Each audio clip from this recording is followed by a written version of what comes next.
Hello to everyone out there. I'm Poetic Heretic, and tonight we will be looking at the Tower card. So as usual, if you're watching when this is not live, you may fast forward until 5 minutes in, where we'll begin with the main part of the material. And in the meantime, I will set up the stream. I will make sure everything is as it should be.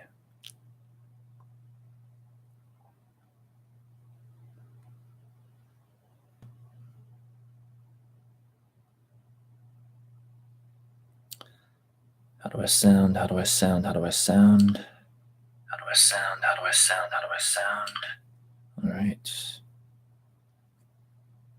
It said I had a viewer waiting, but now it says no one's waiting. Or no one's here. How odd.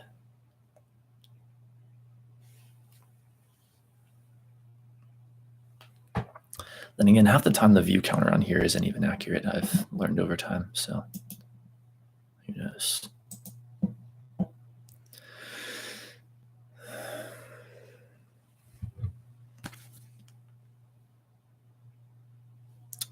Also, let's fix this while we're at it.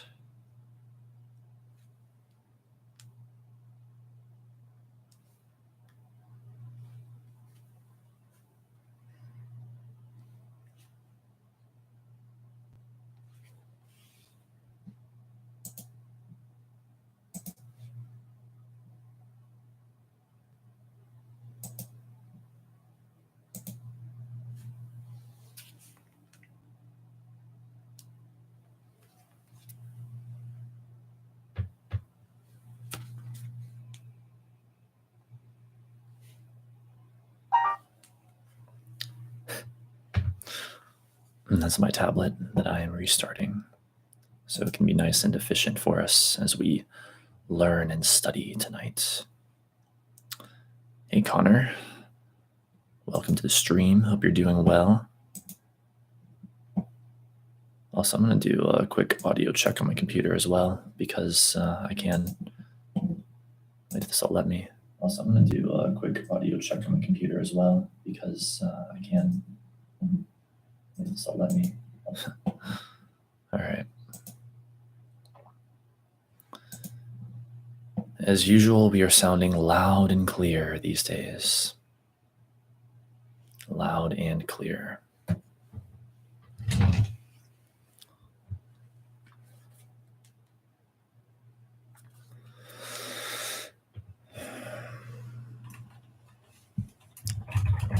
My analysis of the Tower card. Join us for the shocking revelations. Those students of tarot out there may know why I said shocking revelations for this stream.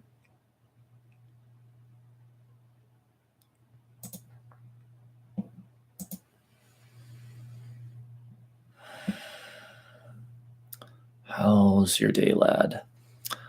My day is pretty good, thanks, although a bit intense.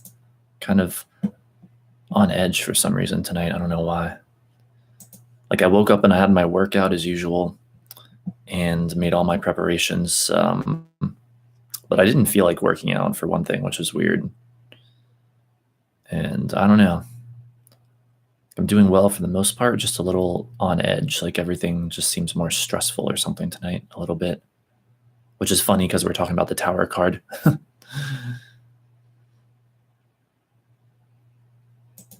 right, let's see. The tweet looks good.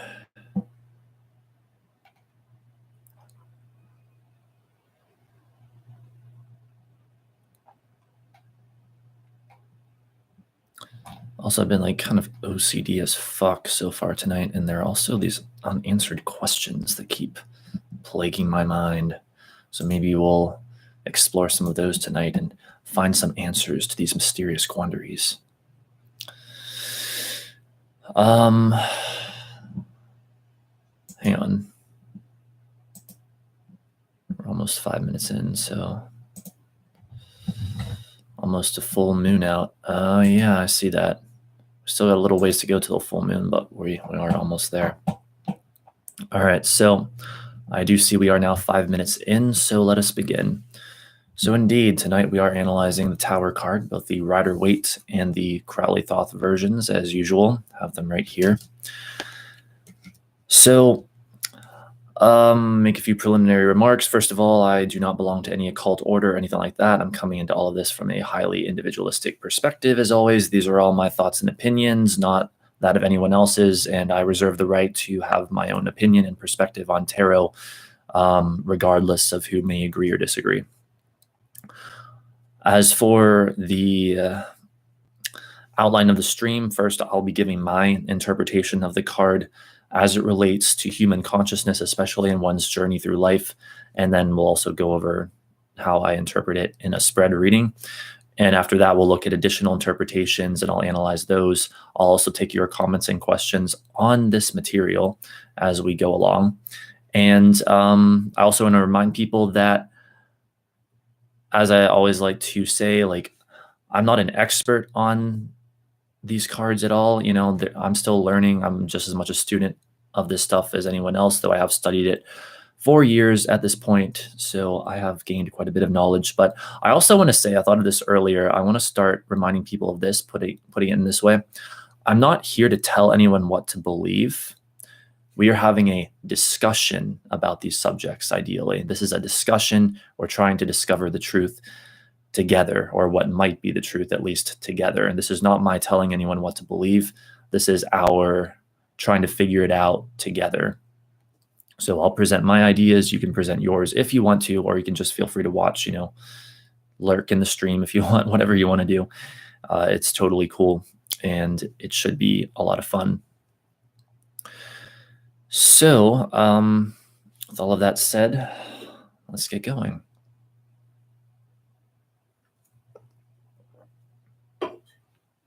So indeed, this is the Tower card. So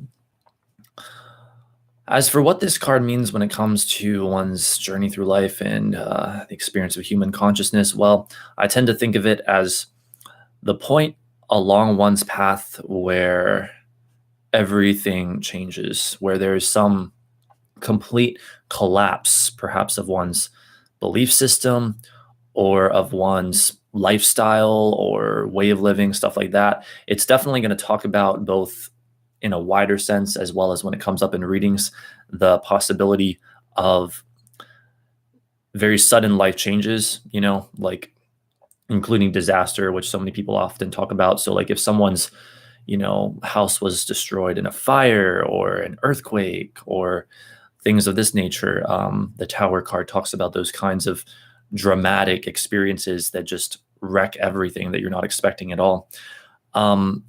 It also can signify the idea of a change of power. And again, I would say this would apply to its message about one's journey through life in general, or the journey through human life in general, as well as just when it comes up in readings. So, you know, you can even see on the symbolism of the card, the lightning bolt striking the top of the tower, the crown being dismantled or disjointed, implying a change of power, you know, like the change of going from one king to another, or one leader to another, or whatever.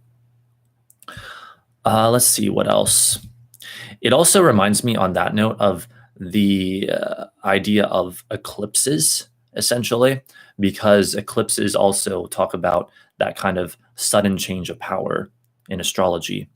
But in that scenario, at least from what I have heard, with eclipses, the event tied to the eclipse, that could be the change of power or whatever, can happen up to 6 months before or 6 months after the eclipse. So just keep that in mind. Like if you see this in a reading, I don't know if the Tower card would necessarily mean that. Something that's very interesting, and I'm going to pull out the Thoth card for this, is that, so as you can see here, this card is ruled by Mars. And I'll be honest with you guys, after nearly 3 years of studying tarot hardcore, I still, to this day, cannot really figure out why the hell this card is ruled by Mars and not by Uranus, because it does, in my view, it is very much Uranian energy, the idea of sudden shocking developments. And even though, yeah, there's, Uranus is still one thing and the tower is still another, they're so similar that I can't figure out why Uranus does not rule this card. And so I'm hoping that tonight, as we investigate this material together, we may stumble upon the answer, perhaps. I mean, and it's not just that it would fit the card, though. It would even fit the ongoing astrological correspondences of the cards, because so let's see here. We could go all the way back to the Death card, and the Death card's ruled by Scorpio. Then there's Temperance or Art, ruled by Sagittarius. Then there's the Devil, ruled by Capricorn. And now there's the Tower card, but hopefully you guys are seeing the pattern. Death card ruled by Scorpio. So Scorpio, how do I even say this properly? So Scorpio, Sagittarius, Capricorn, order of the zodiac. Theoretically, the Tower should be an Aquarian card, is what I'm saying, because the next sign is Aquarius. Aquarius is ruled by Uranus. That's the point I'm wanting to make. And so it would fit the astrological correspondences as well. In fact, the card following this card, immediately following this card, the star is ruled by Aquarius and Uranus. And the card following that, the moon, is ruled by Neptune and Pisces, completely following the line of the zodiac. Now, of course, that doesn't always happen throughout the major arcana. Like, for example, if we go back a little bit further in the example I was giving a little bit ago, we have, at least in the Rider Waite, Justice, ruled by Libra. Then all of a sudden, well, actually, no, scratch that. That does fit. Well, we could go back to the Wheel of Fortune, and that doesn't fit the order, but whatever. Maybe we'll get deeper into that later. I don't want to spend a lot of time on this. The point is that it would be so fitting, theoretically, for the Tower card to be ruled by Uranus, and maybe also the sign of Aquarius, though that might actually be more connected to this card, the sign of Aquarius, not Uranus, but the sign of Aquarius. But we'll have to look into that. See, like I said, there are some things that that I don't know as well. But instead, it's ruled by Mars.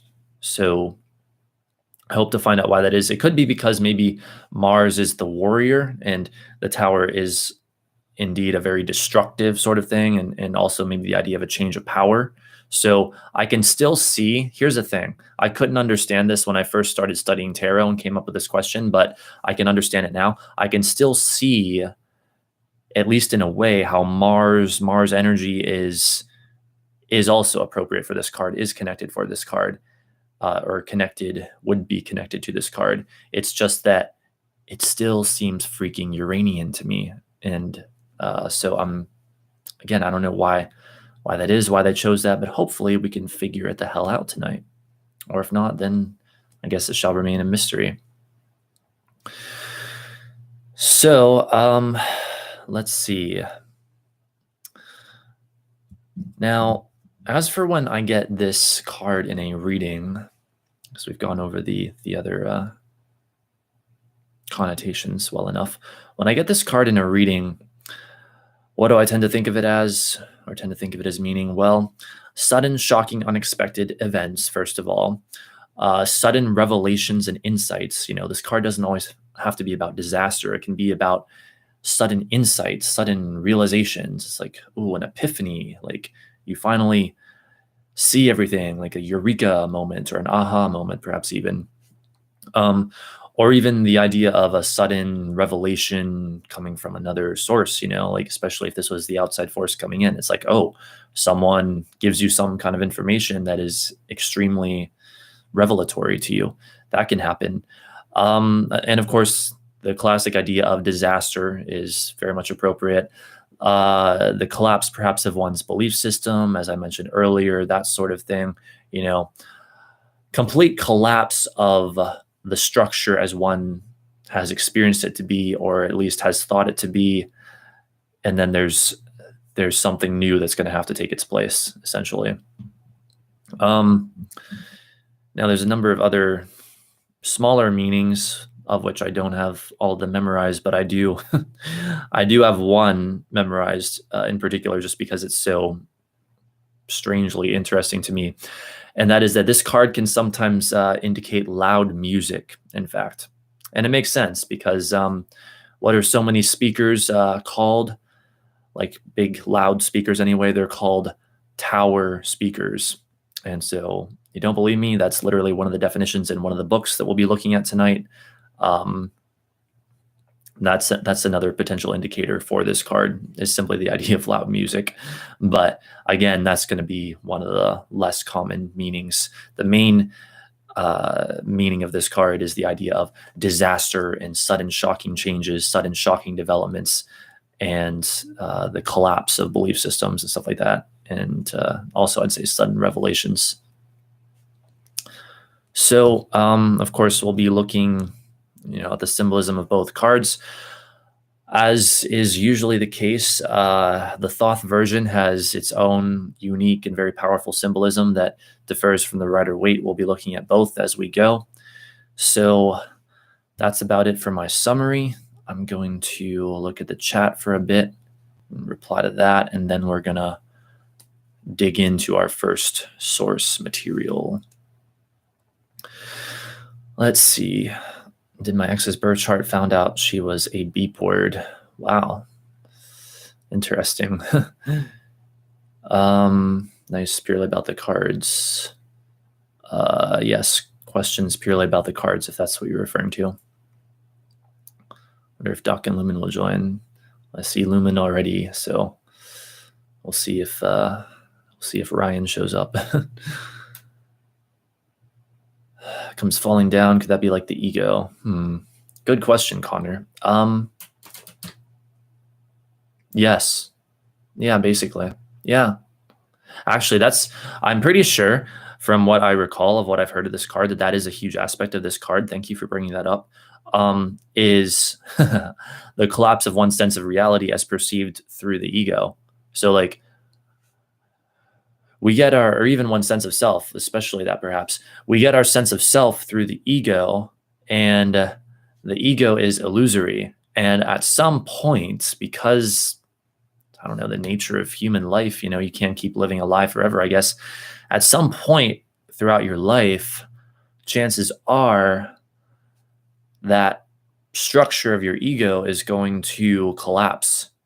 Like you're going to realize that the ego is false. You're going to see the ego for the illusory false thing that it largely, if not entirely, is.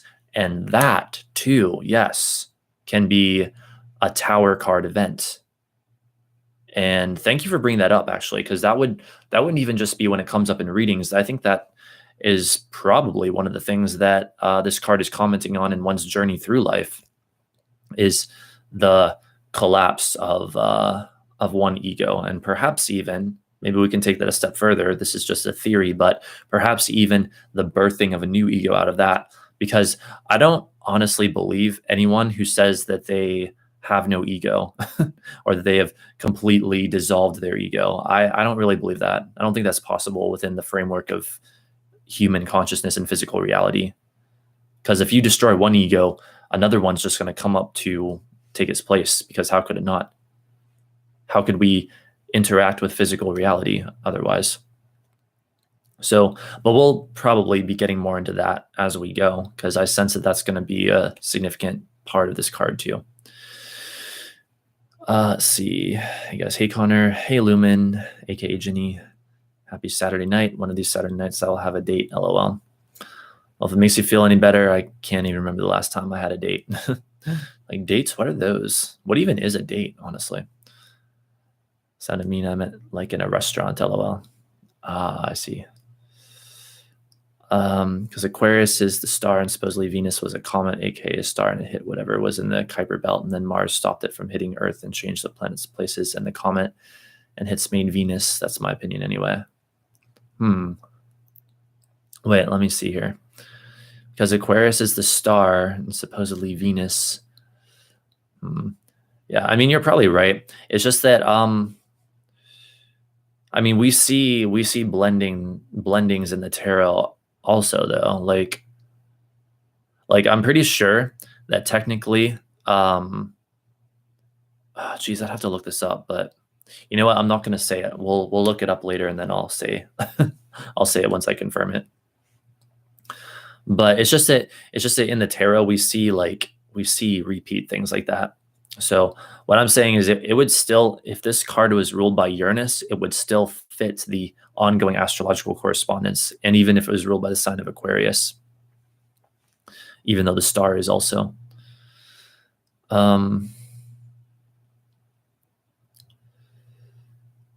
But that's interesting. Venus was a comet, aka star, and hit whatever was in the Kuiper belt, and then Mars stopped it from hitting Earth and changed the planets' places.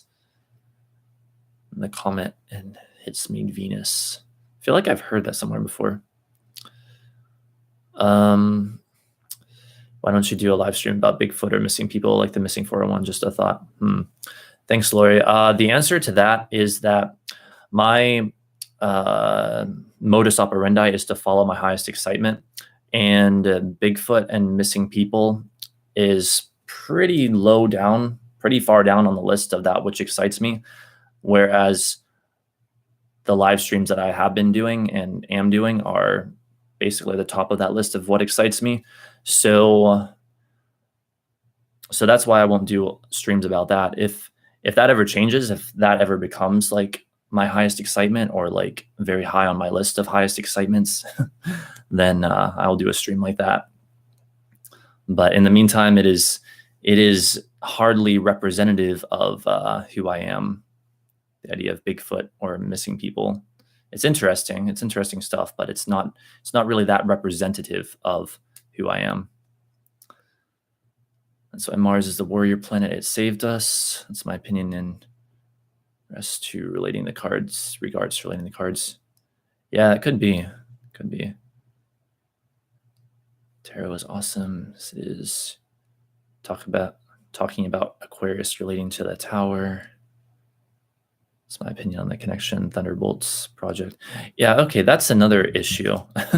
I think you were saying something else, but like, okay, Aquarius is even the electric sign, the sign of electricity, and the thunderbolt and all that, and especially also the planet Uranus, and we even have a freaking lightning bolt on the card itself. And it's like, again, I'm not saying, oh, I think the tarot is like wrong and it should be ruled by Aquarius and Uranus.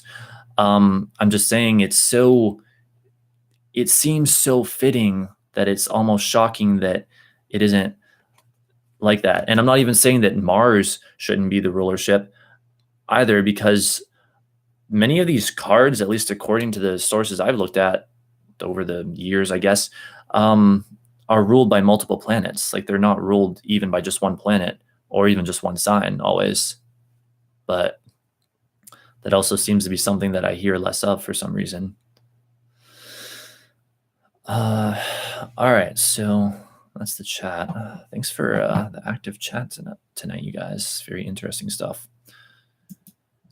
So let me just check on a couple things while I load our first source, which will be the Biddy Tarot ebook as usual. And again, I forgot to say this. Oh, wow. Geez, this has already been demonetized, this stream. Ye gods. Before I forget to say this, as always, we will be looking at both surfacey and deeper, more esoteric meanings with this card tonight, as usual. Wow, some bitch disliked my astrology report. Weird. But as usual, they don't leave a comment telling me why they disliked it. Could give me some constructive criticism, tell me, what I'm doing wrong in your opinion and how I could improve. But nope, you just click dislike and won't even leave me a comment about how I can improve. Well, all right then. But anyway, yes, we will be looking at both surfacey and like esoteric, deeper meaning. So hopefully everyone can get something out of the stream. And the Biddy Tarot ebook that we start with is kind of, I don't know, kind of bridges that gap. It's kind of a little bit of both. So anyway, Why? I don't know why. That's the thing. Someone disliked it and wouldn't say why. I don't know. They'd have to write, I hate myself, so I hate you. I guess that's the only explanation. Like if you can't give me an actual constructive criticism reason for disliking one of my streams, whether you literally click dislike or you simply dislike it, then that means you don't actually have a real valid reason for disliking my stream. You just dislike an aspect of yourself that I'm reflecting. So, and in a way, I guess, I don't know, in a way that almost doesn't make me angry. It almost makes me feel sorry for the person.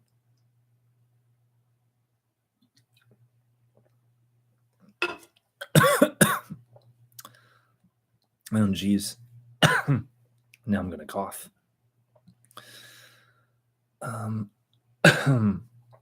Anyway,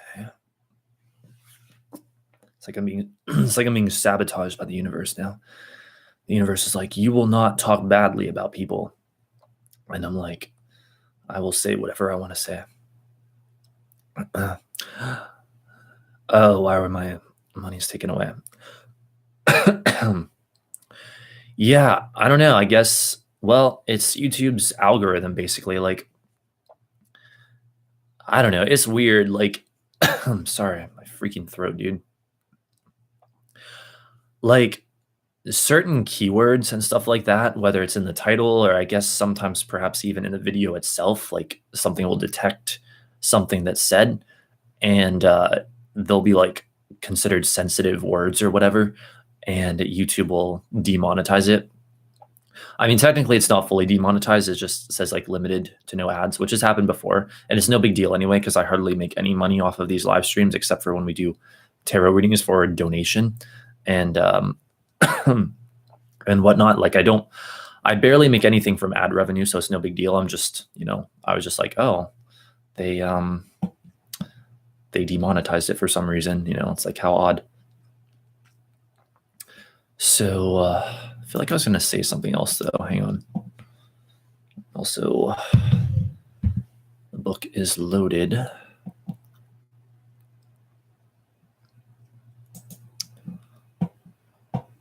Let's see. And also, I need a tissue real quick, so I'll be right back.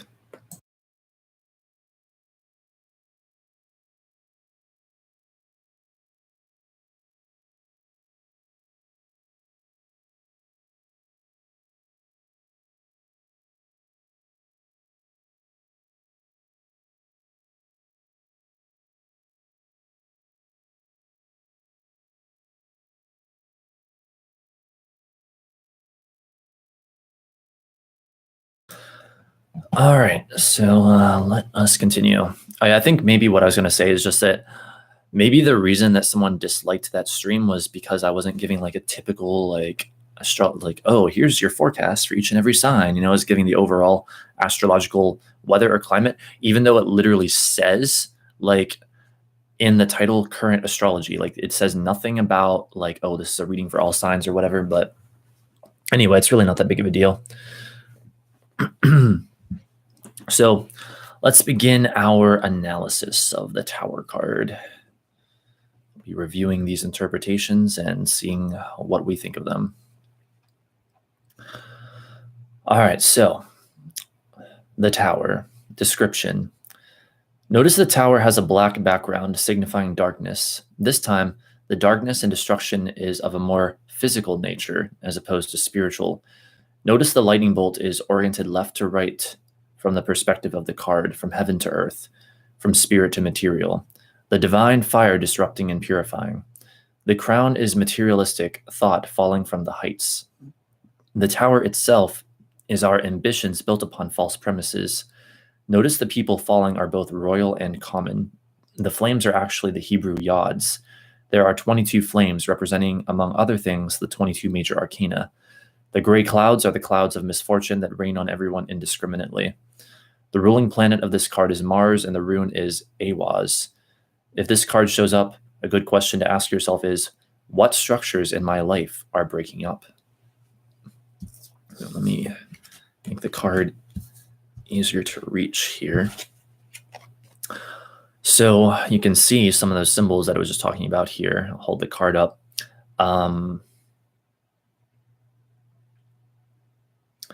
Lightning bolt oriented left to right, from heaven to earth, from spirit to material.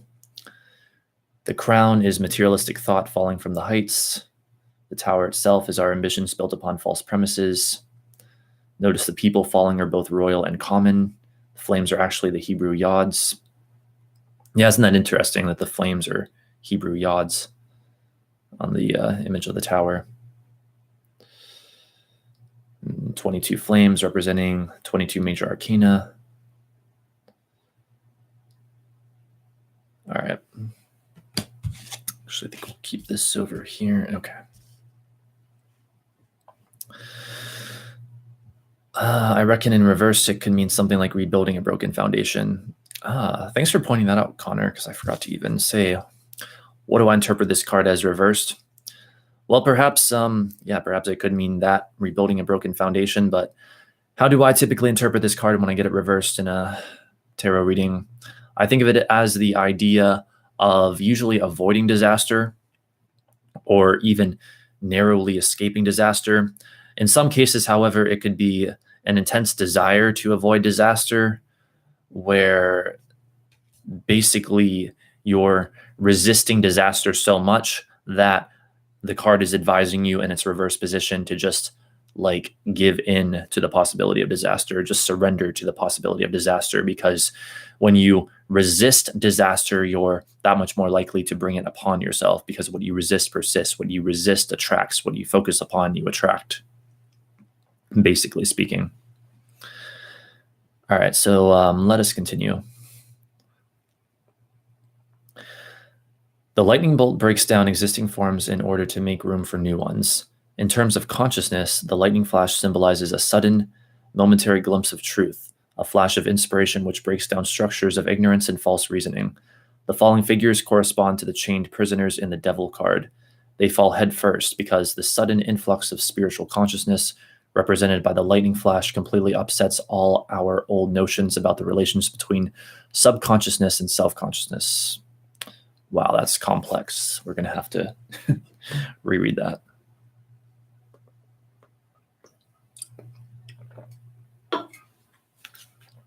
Yeah, if I'm not mistaken, there's actually some kind of deep stuff in this book where we don't really normally find it, but about this card, the Tower card. Okay, so let's just go back to the beginning of this paragraph and take it bit by bit. So the lightning bolt breaks down existing forms in order to make room for new ones. In terms of consciousness, the lightning flash symbolizes a sudden momentary glimpse of truth. Wait, let's back up here. So breaks down existing forms in order to make room for new ones. Lightning bolt says that about. Isn't that interesting? Because we saw that more or less in the death card as well. We saw that same idea in the death card 3 cards ago. You know, that was card 13. This is card 16. So isn't that an interesting sort of connection there, perhaps? Or if not a connection, then at least a commonality. Okay, and then it says, in terms of consciousness, the lightning flash symbolizes a sudden momentary glimpse of truth, a flash of inspiration which breaks down structures of ignorance and false reasoning. That reminds me of how, so from what I have studied over the years, I've come to this conclusion, which is that our inner self is always trying to help us, is always trying to regulate things and give us the information we need. And our inner self will often try to sort of send up messages, intuitions, information into our consciousness, into our conscious mind that is useful to us in whatever particular situation we may be in. And the only thing that, well, the thing that gets in the way of that often enough in people is negative beliefs that like, oh, the inner self can't be trusted, or beliefs that like they couldn't possibly have such, insights and stuff like that. But basically when things are functioning normally, you'll just suddenly think of something. You'll be like, aha, I can do this to fix that. or whatever. You'll get like these sudden insights, and that's your inner self. Or if you are more scientifically minded, then fine. It's like your brain processing things and coming up with solutions to a problem or a challenge. And so when it says here, where was that? The lightning flash symbolizes a sudden momentary glimpse of truth, a flash of inspiration which breaks down structures of ignorance and false reasoning. I'd say, yeah, that I think the Tower card then, thus therefore, can represent those flashes of insight from the inner self that are there to help us, Because it's funny, it's like if you think that your higher self or inner self or your brain or however you want to look at it is like oh so separate from you and oh so removed from your physical life experience, think again. It is you, like you're one and the same. So your inner self is constantly looking for solutions to your challenges and will present them to you if you can simply allow that to happen, if you don't have negative beliefs that are blocking that from happening, essentially. So where were we? The following figures correspond to the chained prisoners in the Devil card. So it's like in the previous card, they were chained, they were not free. Well, now, I mean, in the previous card, it's almost like it's saying that the chamber with the devil was the internal location of the tower, and now they're breaking free, but they're breaking free in a very chaotic, disastrous, unorganized way, and perhaps that's an understatement. They fall headfirst because the sudden influx of spiritual consciousness represented by the lightning flash completely upsets all our old notions about the relations between subconsciousness and self-consciousness. Okay, so this is where it's getting almost more difficult to understand. So let's really focus here. They fall headfirst because the sudden influx of spiritual consciousness, represented by the lightning flash, completely upsets all our old notions about the relations between subconsciousness and self-consciousness. So the idea of, old structures being broken down, our idea of the connection, the relationship between subconsciousness and self-consciousness getting changed, altered as a result of what this article or this book calls a sudden influx of spiritual consciousness. So interesting stuff. All right, let's continue. These figures are, my freaking screen is turning off because we're taking so long here. Okay. These figures are clothed, and the man wears both red and blue to show a mixture of self-conscious and subconscious activities. So both red and blue to show a mixture of self-conscious and subconscious activities. Similarly, the woman is, I think it's supposed to say shown, with red, but wears a blue robe. All right, so yeah, we can see that here. Hold up the card. Again, it says man wears both red and blue to show a mixture of self-conscious and subconscious activities. Similarly, the woman is shown with red, but wears a blue robe. The woman, furthermore, is crowned. In false knowledge, subconscious motives are permitted to dominate the personality.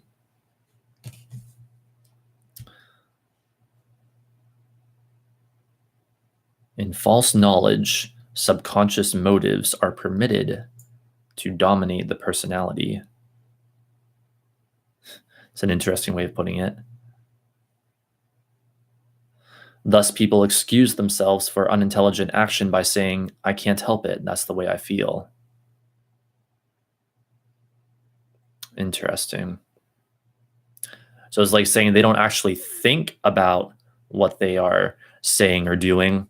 They just say, oh, it's just the way I feel. They aren't actually analyzing their beliefs, as I've been advising people to do from day one of these streams, by the way, and before then. They're just going with their belief system structure as it is, whether that's leading to productive or constructive action or destructive action. So that's interesting what this book is saying. All right, let's continue.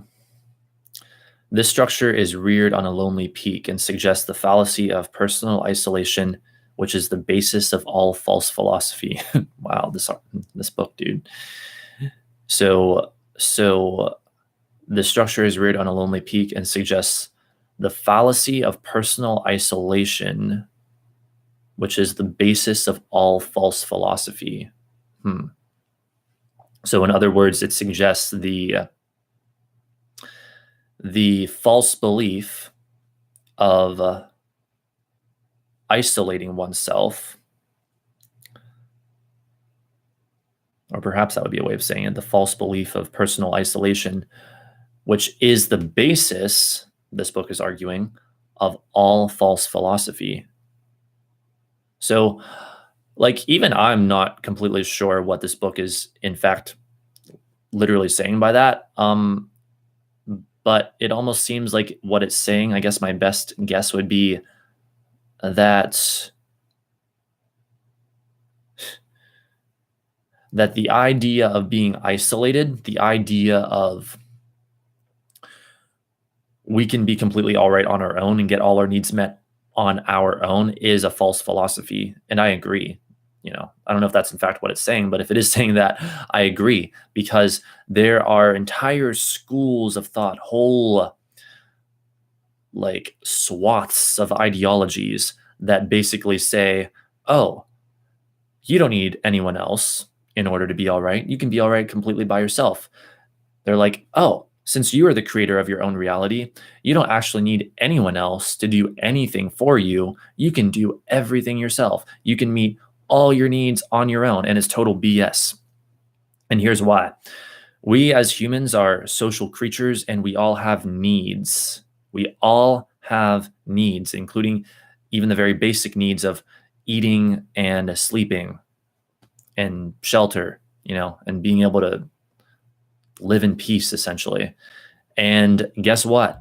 I don't care how sophisticated you are, you're not going to get your needs met in complete isolation. You're not going to get your needs met on your own. Even someone who's living completely apart from the world and grows their own food and whatever, living completely off the grid, which, hey, if that's what you want to do, I'm not saying that you shouldn't. Like, if that's what you want to do, then absolutely go for it. Even then, okay, so maybe you could argue they're not completely reliant upon other people, but well, first of all, you're reliant upon other people just to be physically born. Second of all, you are reliant upon the food that you grow. You're reliant upon perhaps animals, unless you're vegan. You're always going to have needs. You're never going to be 100% self-sufficient. So if, again, I'm not even completely sure if that's what this book is saying, but if it is, I do agree with that. All philosophy that says that you can be 100% self-sufficient is false philosophy. Now, I understand a lot of people need that because in many people's minds, that's the way that they get their power back. And I understand that. But ultimately, that sort of false belief system structure does have to come crashing down. And so whether that's what this book is saying or not, that is applicable to the Tower card, I would say. So let us continue. And plus, even just actually one more thing, the human need for connection is so strong. I would argue that if you think that you can focus yourself out of that, then you're just lying to yourself. Like, you need at least one other human that you can connect with, or you're not going to be mentally healthy, to say the least. So anyway, let us continue.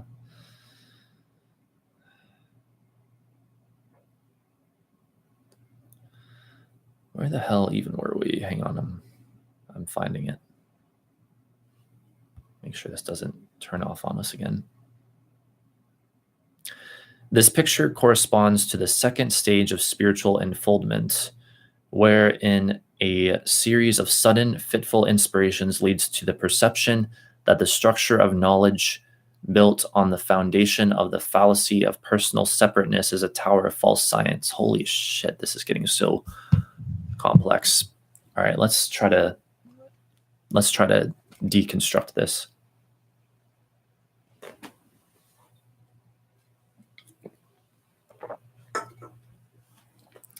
I have finished my drink.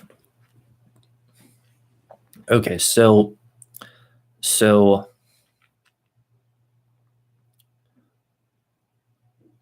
this picture corresponds to the second stage of spiritual unfoldment, wherein a series of sudden, fitful inspirations.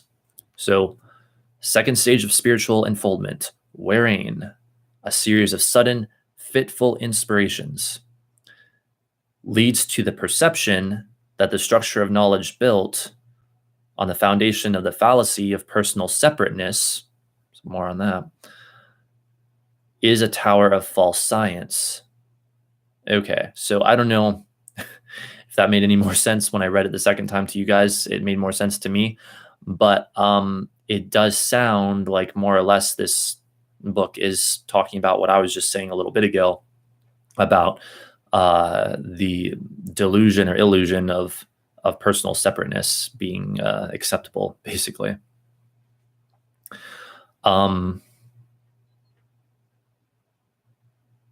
So picture corresponds to the second stage of spiritual unfoldment, one more time, wherein a series of sudden, fitful inspirations leads to the perception that the structure of knowledge built on the foundation of the fallacy of personal separateness is a tower of false science.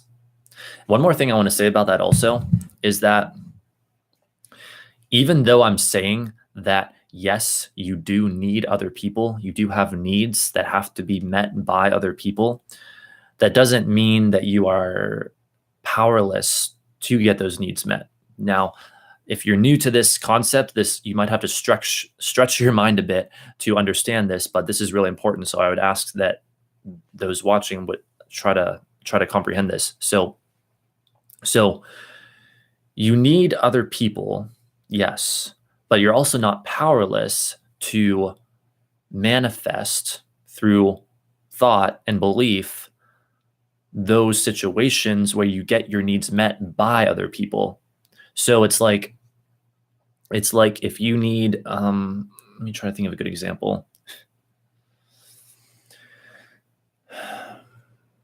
What's a good example that likely won't stir anything complicated up? I don't know. If you were, for example, if you were temporarily homeless and you needed a place to stay, we'll use that example. Hopefully it's a good one. You can, through the power of your focus and will and intention and yes, also action, I suppose, just looking for a place to stay, you can manifest through your own focus and willpower and whatever, the situation where you do find a place to stay, if you need a place to stay temporarily. And yes, you are manifesting that through another person, but it's like, God, how do I explain this? It's like you aren't powerless to get your needs met by that other person, but it's also obviously not all you. If it was all you, then you could just create a place to stay out of nothing. You could just create your own house out of nothing. You need the other person to be a cooperative component, as some would call it, to what you're trying to create. You need that cooperation is the point. So I wish I could put it into clearer terms, but it's like you do create your own reality and you do have needs, and those go completely together. So it's like, maybe this will make it more clear. Don't use the idea or the spiritual truth that you create your own reality to make yourself think that you can be 100% self-sufficient and meet all your needs on your own. No, you're going to meet your needs, yes, through your own ability to focus and take action and whatever, through other people, with the help of other people when other people are needed. So I hope that makes that clear. All right, so what else? Let's make sure it doesn't turn off on us again. At this stage, the advancing seeker for wisdom suffers the destruction of his whole former philosophy. A lot could be said on that. For this tower is built upon a foundation of misapprehension. The whole structure is an elaboration of superficial observation, traditional race thought, false reasoning, and an erroneous theory of will. Huh. It sounds even more like this book is talking about what I was just talking about. So the whole structure is an elaboration of superficial observation, traditional race thought, false reasoning, and an erroneous theory of will. Yeah, it's almost like the illusion of the ego, you know?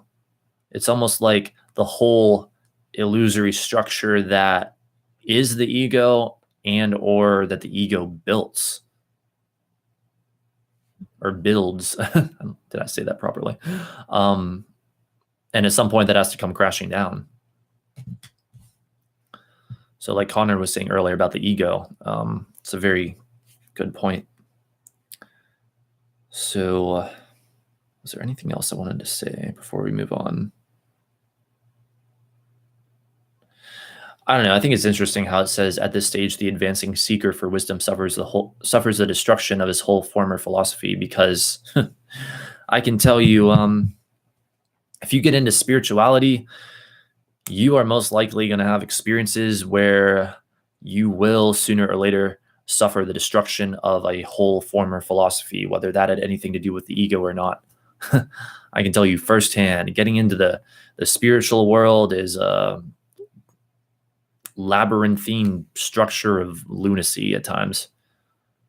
Like it's so tricky for reasons that I don't really have time to get into. And I would also, maybe this could tie into the Tower card as well. I would also ask people to ask themselves, why did you get into spirituality to begin with? For most people, the answer is that they were trying to escape some kind of pain or trying to alleviate some kind of suffering.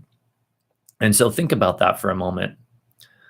The reason most people get into spirituality is to try to escape pain. So what is pain? An aspect of yourself. So the reason, dear viewers, that most people get into spirituality initially is to try to escape themselves. So try that one on for size. And maybe a tower moment is when you realize that that's not okay. Maybe a tower moment is when you realize that, oh, trying to escape that pain means I'm trying to escape myself, a part of myself, and I can never be healthy if I do that. And then you realize you're like, oh shit, that's not good. Essentially, I have to take that part of myself that is in pain, that hurts, as an equal and valid part of myself. And if you want to take this even a step further, you could say, I have to do that whether that part of me ever feels better or not. It cannot be conditional. You cannot say, I'm going to take the part of me that hurts as an equal and valid part of myself so that that part of you will feel better. If you do it so that that part of you will feel better, then you're back in the trap of trying to escape yourself. That's the paradox. The paradox is you can't escape, or you can't, how do I put this? The paradox is, and this would be my strongest theory at this point, that you can't change painful circumstances or painful feelings within yourself until you completely no longer care if they ever change, until you're completely 100% at peace with the possibility of their lasting forever. That's the paradox. So before we get into the meanings, I'll look at the chat, take some comments and questions, and then we shall continue. Let's see, where should I put everything here? Okay. Also, one moment. Okay. My tower moment made me realize just how strong and resilient I am. Take a bullet to stop me. That's good, Connor. That's a good point to make. Not if you're only working with energy. I agree, Connor. Felt like a superhero at one point. Interesting. That's good, you guys. Back to that Mars energy, that Mars rulership.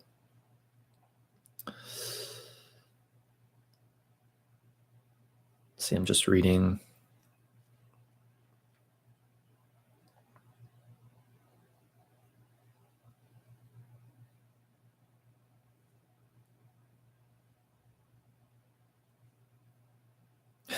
Yeah, I have to agree, Lumen. I have nothing really against gun owners as long as as long as the guns are used responsibly.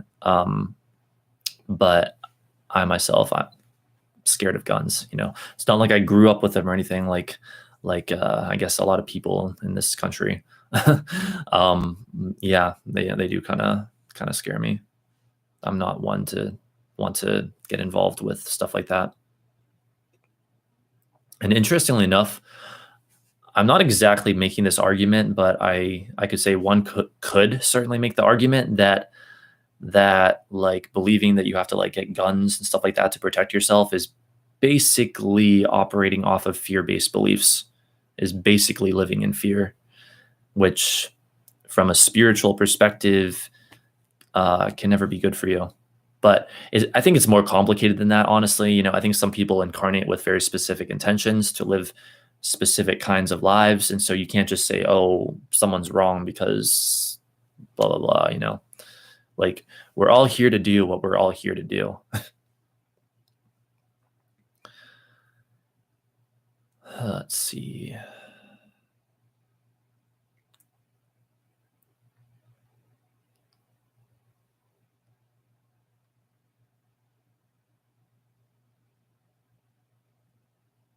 Oh, wow, Connor, past life. Interesting.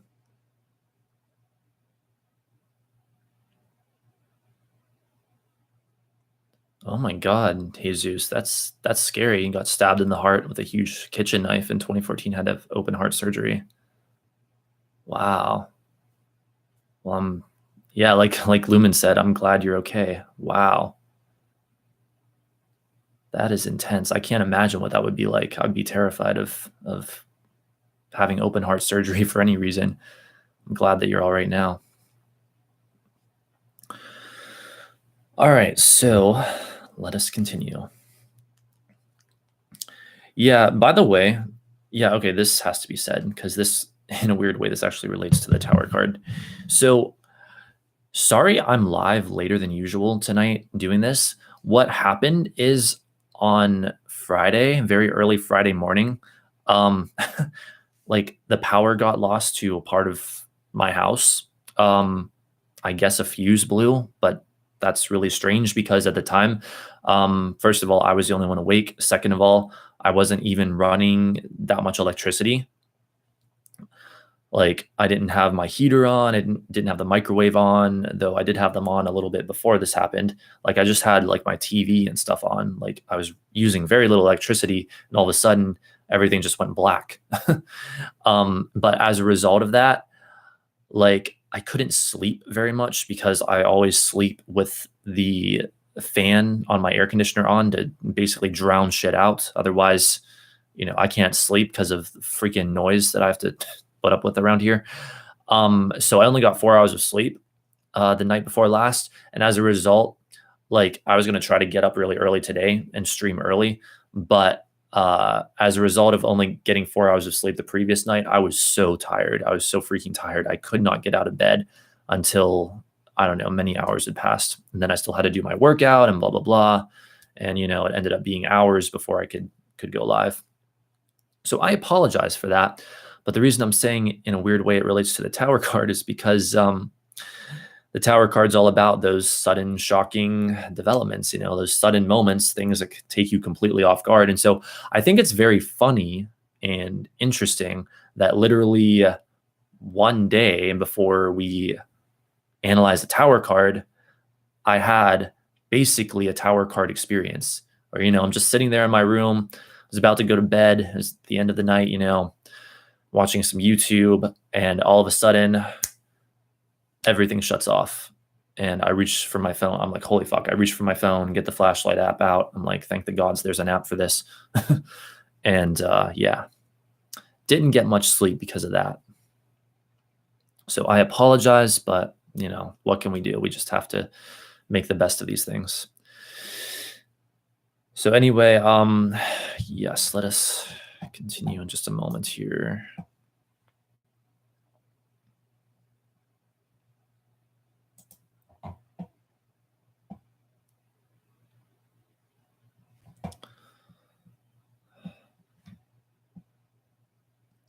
But yeah, I was like, this is unfortunate. And then today I was like, everything just feels off to me. In fact, things still feel kind of off to me, but whatever. We have to do the best we can to yield to the flow of life.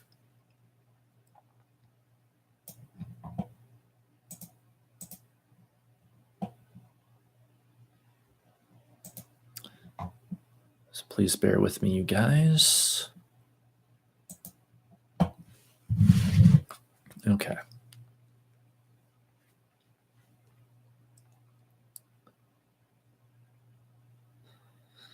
But yeah, so as a result of that, tonight's stream, of course, is very late. I don't know if we're going to have a part 2 or not. We probably are. And I don't know if anyone's going to be up for that. But if not, it'll be up on my channel after for those who want to absorb such knowledge. So, tower card meanings. The image shows a sudden thunderbolt striking a tower, knocking off its crown and hurling 2 occupants headfirst in a downward descent. How many times have we all sat safely within the narrow confines of our lives, comfortable in our current thoughts, beliefs, and expectations? Then, out of the blue, quote unquote, something happens. It blows our minds, knocks our socks off, or throws us for a loop. We've all been crushed, rocked, and blindsided by events and people, but most especially ourselves. That sudden realization that our comfort was based on an inadequate foundation of thought, belief, and action is a humbling, frightful, but necessary experience. A tower experience is any experience that shakes the foundation of our current sense of security and or forces us to question our strongly held beliefs, perceptions, attitudes, and behaviors. Yeah, because the universe won't just let you go on living with negative beliefs. The universe is constantly trying to help you, essentially. But if you keep like ignoring it, and just ignoring the signs and everything, eventually your whole freaking life will collapse if that's what it takes to get you to analyze your negative beliefs and hopefully change them. But what do most people do when disasters like that strike? Because we don't understand them, we think, oh no, everything has just gone oh so wrong, when the reality is no, everything just went really, really, really, really right for the first time in forever. That's the reality. Now, is that going to be the case 100% of the time? I don't know. But I'd certainly say at least like 95% of the time when there's a disaster, the universe is actually trying to help us straighten things out because we didn't listen in the early subtle stages. All right, so let us continue. We will feel afraid, shaken, and insecure. It is a time of great turmoil as we seek to understand how we could have been so wrong, so fooled, so naive, or so blind. And oh God, what will we do? How will we manage? Often sleepless nights, depression, grief, anger, and confrontation are normal reactions to major changes in our tangible and inner worlds. Divorce, death of a loved one, financial failure, health problems, a child leaving home will rock our world from the tips of our toes to the crown of our head, affecting us spiritually, mentally, and physically. Sometimes the tower appears more simply in the guise of a remark, an article, or a tarot reading. It can be anything that shakes us to the core of our being and upsets our comfortable lives. Yeah. And that's the thing, we're living in the reality of form, the illusion of form, and forms are not stable. There is nothing stable about anything around you. The only thing that you'll ever find that is stable is alignment with who you really are. The only thing you'll find that is stable is the core essence of who and what you are. Everything around you may appear perfectly stable, like this desk that I'm sitting at right now appears perfectly stable, but the reality is it is not. Hell, even on a molecular or maybe molecular, but like a subatomic level or whatever. Science has proven that virtually all matter, or the vast majority of matter, is empty space. There's not literally very much that is even physically there. And of course, many spiritual people say that the reality is there's actually nothing physically there. There's just like energy or vibration or whatever. But regardless, even science has proven at this point that everything is almost entirely empty space, even our physical bodies. Of course, I guess in a way that's almost kind of a different point. Something can still be stable even though it's mostly empty space, but it's all about the illusion of it. It's all about the illusion of it, the illusion of stability and the illusion of solidity, of things being solid in that way. So let us continue. Soul-shaking experiences, though difficult, are necessary, for they literally force us to grow beyond our present level by blowing us out of our comfort zones. Once we hit bottom, the choice is ours. We can revert to the self-defeating bondage of self, devil, or reach for the star. We begin to reach for the star with the realization that our true security and strength lies within ourselves and our relationship with the God of our own understanding. We know we will arise stronger, wiser, and more serene as we begin to develop qualities we didn't even know we could possess. The world will continue to bring tower experiences that can revolutionize our lives if we let them. They are the vehicles which shatter our illusions and bring the revelations necessary for our spiritual growth. All right, wait, I'm going to check on the chat. How are you guys doing?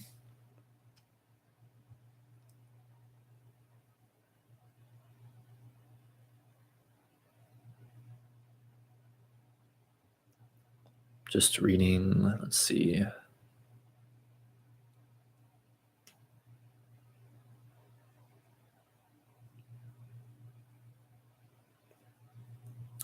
Just showing support, G. Thanks, Connor.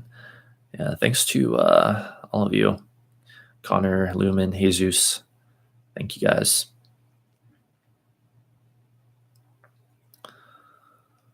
Thanks to you. That stuff you said really does help right now. I'm not sure if you're talking to me or other people in the chat, but if you're talking to me, you're very welcome. It is my goal, ultimately, even though I can often get very mad as hell and defiant, to help people. It's my goal, ultimately, to help people.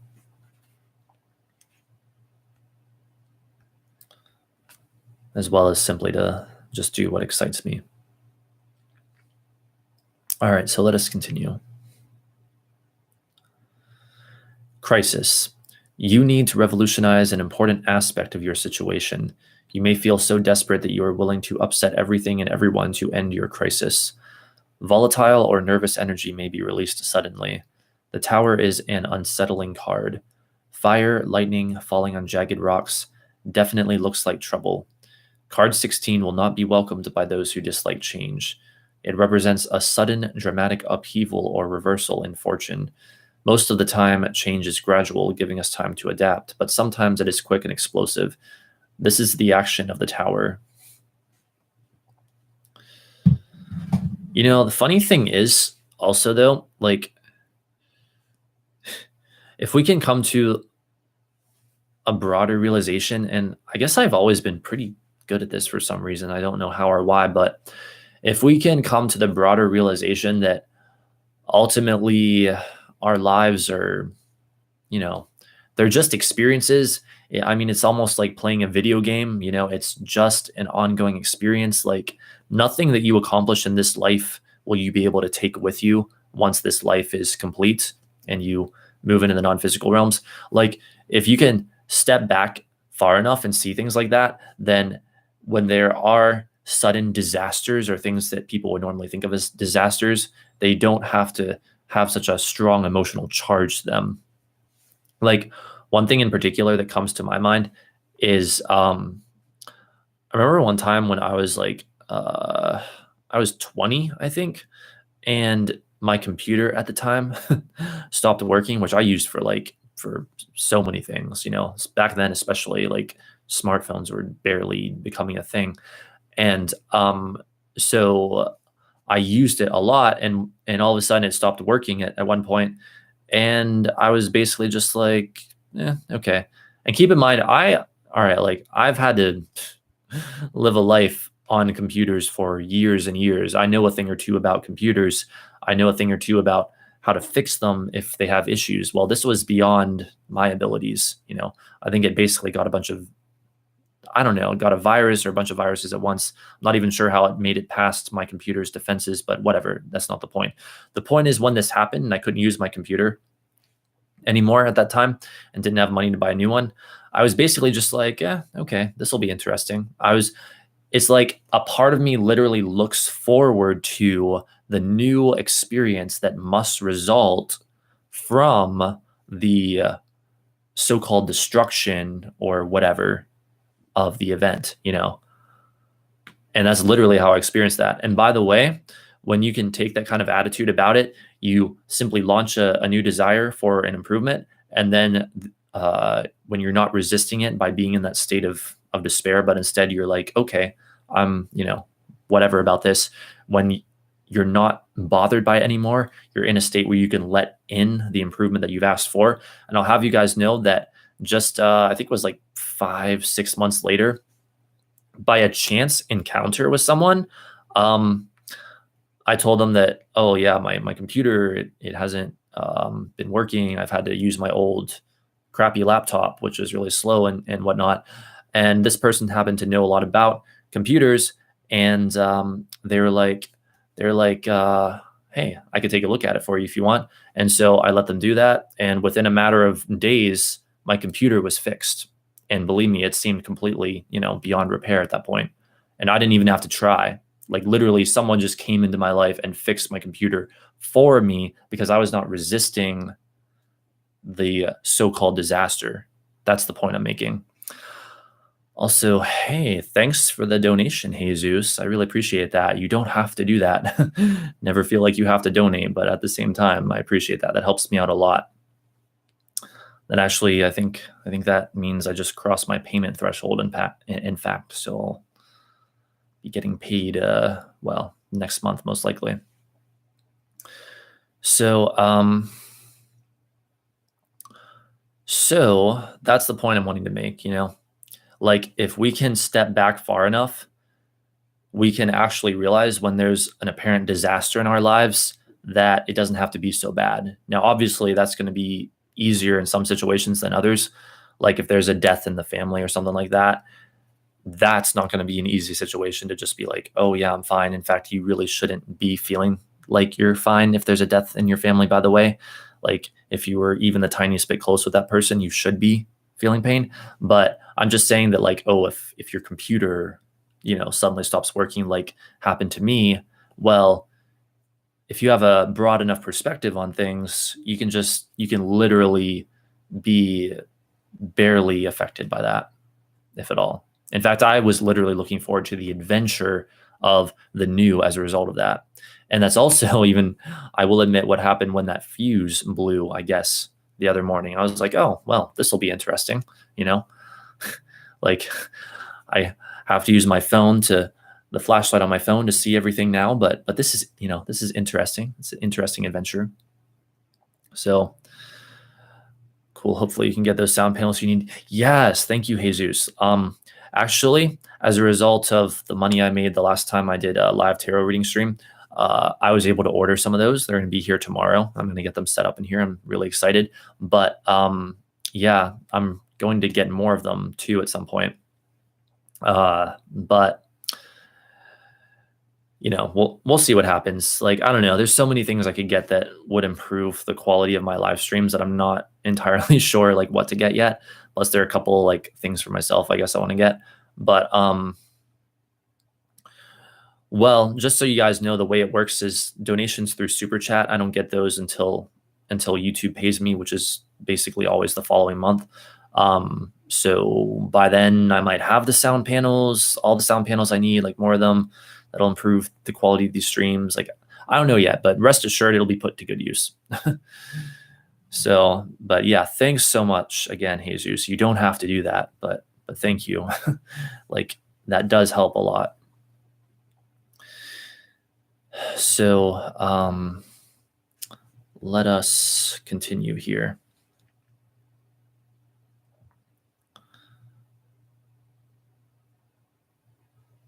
Where were we?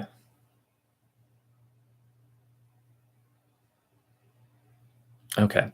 In films, the hero sometimes slaps someone who is groggy or babbling. Having tried everything else, he finally resorts to a sharp sting to snap him out of it. Sudden crises are life's way of telling you to wake up. Something's wrong and you're not responding. Are you too full of pride? Expect a blow to your ego. Are you holding back your anger? Expect the dam to burst. Are you stuck in a rut? Expect a surprise. How you respond to the tower's change makes all the difference in how uncomfortable the experience will be. Recognize that the disruption occurred because it was needed. Perhaps embracing the change is too much to ask, but try to find the positive in it.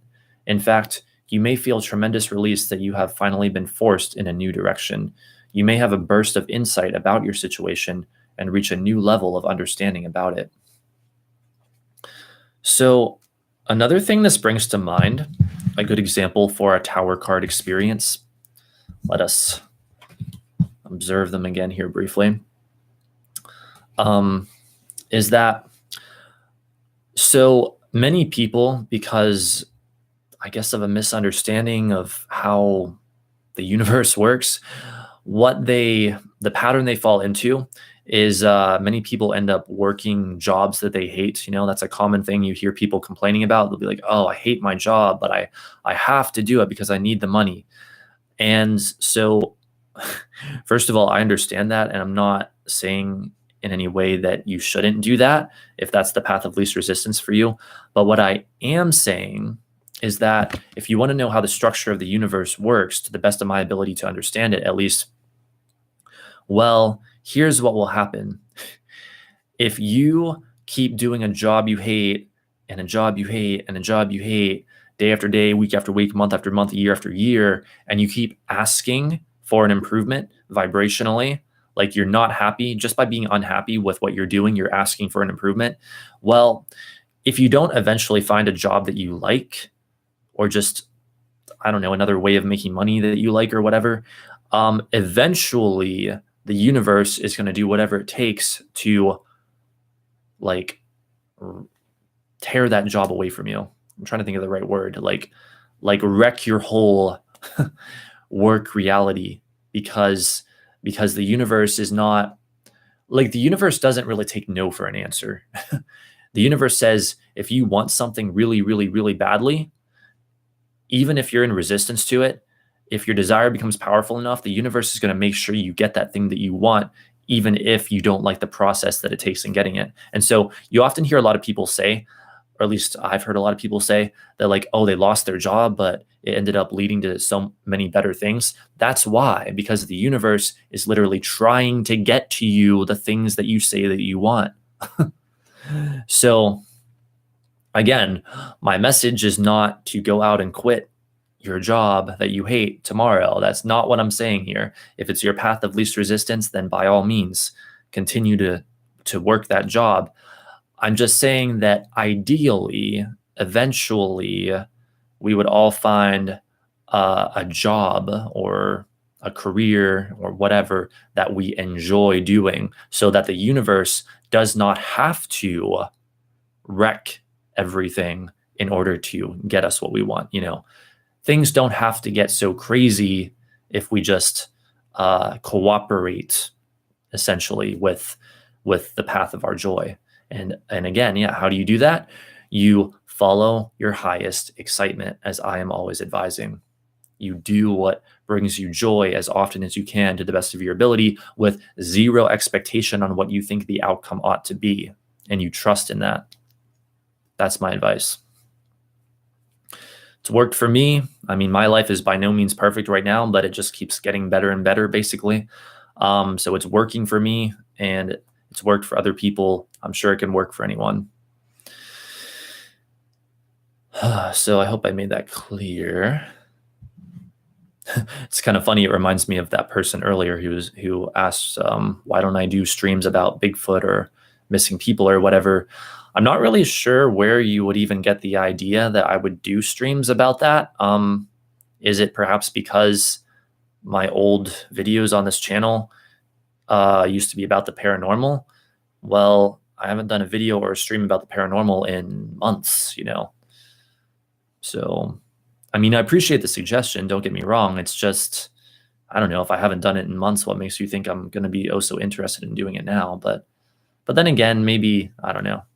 I appreciate the suggestion nonetheless. I'm not like knocking the person or anything. I'm not criticizing or attacking them in any way. So anyway, let's continue. I'm gonna need some water here pretty soon, I think, but let's just continue.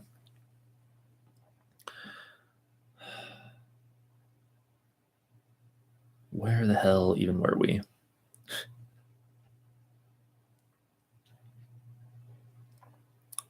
Okay, I think this is where we were. The tower is an image of old forms collapsing. The tower is the only man-made structure in the major arcana. Thus, it represents inner and outer structures that we ourselves build. These are our defenses of life and also our defenses in hiding the beast within us or our most disagreeable parts. The defenses we build are our socially acceptable facades. Talking more about the ego here again. It's like smiling when your boss tells a joke and you don't want to. These are what we put on to impress the quote unquote audience, which I always strive not to do.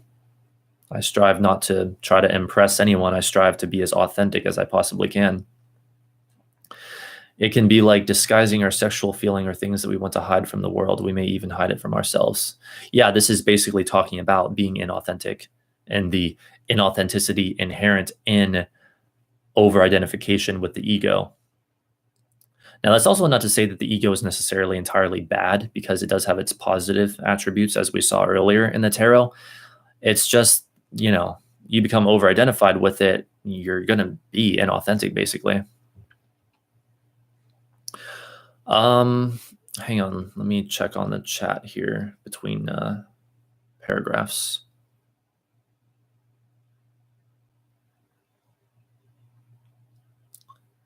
Does YouTube hold money from donations? Do you know, like your PayPal? Oh yeah, let me explain that as long as you ask. Does it hold money from my donations? Well, when you donate through Super Chat, it seems like I only get like 50% of it, basically, unfortunately. Like YouTube takes the other 50%, or maybe it's 40. I don't know. Lately, I've been doing the math and it seems like it's only 50% that I get approximately. And the way it works on YouTube is you have to hit a payment threshold. You have to accumulate a certain amount of money, and that amount being $100 or more, before you will get paid. And once you hit that payment threshold, you get paid the following month, basically. So like I've hit the payment threshold now in February. So I will get paid sometime in March. I think it's usually around like the 20th, or I don't know, somewhere in there, like about 3 weeks into the month. PayPal is a whole nother thing. Like when you donate through Super Chat, it does not go through my PayPal. PayPal, if you use the link that that I created, you normally I get 100% of the donation, and I also get it almost right away, which is why I always tell people I prefer PayPal. But I appreciate any donations. Do not feel like you have to donate when I'm just streaming or whatever. Like if I'm doing a reading for you, that's different, because then it's like payment for the reading. But when I'm just streaming, never feel like you have to donate or anything like that. But at the same time, if you do, I sincerely appreciate that. I'll put that money to good use. But yes, through PayPal, that's a whole nother thing. If you use the link, I typically get 100% of it. If you do it through like the website, or like, I don't know, there's some other way you can do it. I'm not even sure how, but if you do it that way, then PayPal takes a cut. But they take I think 17% or something. They definitely take a lot less than YouTube takes. That's for damn sure. So I'm not wanting to overly criticize YouTube either, though. Like I understand YouTube has to make money too. I am appreciative of YouTube for giving me a platform to speak. though I will also criticize them if I see it fit. But that said, yes, for obvious reasons, I do prefer PayPal. But, it's whatever. I sincerely appreciate any donation I get whatsoever, because it all helps, Let's see what else. They take a cut, then they pay. Yes, indeed. Their checker card via AdSense. Shell for a while and then never received a donation. That could be my ego thinking I deserved one. I'm sure you did deserve one, Lumen. Not super chat directly to PayPal link. Yeah, PayPal, they don't, well, like I said, they sometimes take a cut.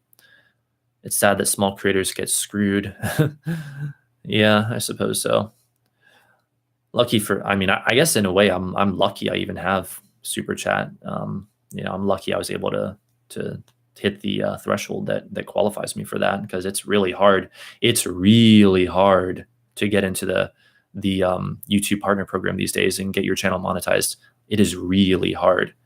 You have to have at least 1,000 subscribers and 4,000 hours of watch time in the past year, the past 365 days. And even then you have to wait for them to approve your channel. And you'll only get approved, of course, if they find it acceptable. But usually they'll approve you as long as you're not violating any community guidelines or anything. Let's see.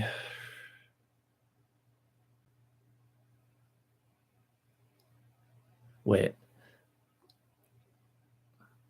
But does it go directly to your PayPal account no matter what they take, or does it sit somewhere else? In a PayPal link, it does go completely directly to my PayPal account. Unless it's like, sorry, for those watching when this is not live, I'm going to get back to the tower very soon. I just want to answer this real quick. Like, it does go directly to my PayPal account, except in some situations, like if someone sends it directly, like if someone sends it through the site, I guess, and not using the link I provide, then I'll get like an email, and then I have to click accept. Like, I have to accept the payment for it to go to my PayPal account. And then from there I can transfer it to my bank account. But it's never really a problem, like just click accept and then we're good to go.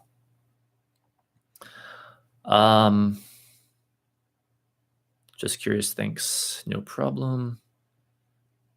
All right. Damn near impossible. Yeah. See, here's the thing though, okay?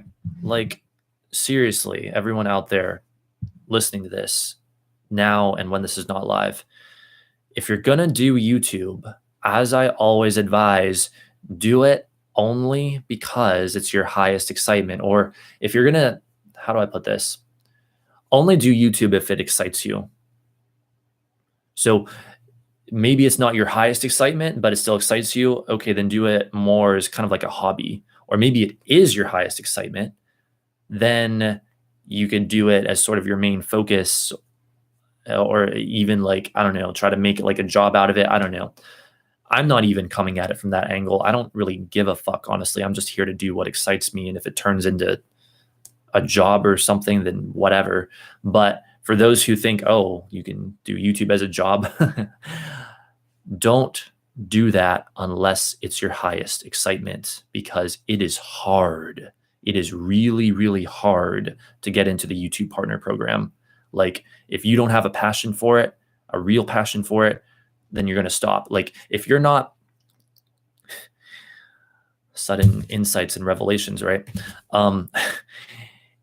If you're not of the disposition that you would do it anyway, if you didn't ever get paid a cent, then it's not for you if you want to do it as like a career or a job or whatever.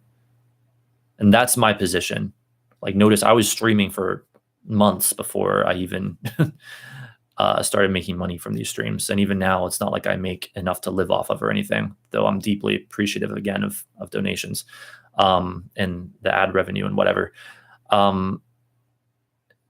So, but it's like, you have to have a passion for it. Like, don't do it thinking you're going to make money off of it or a career out of it. Like, if it's something that you wouldn't be doing anyway, if you knew for sure that you'll never make 1 cent off of.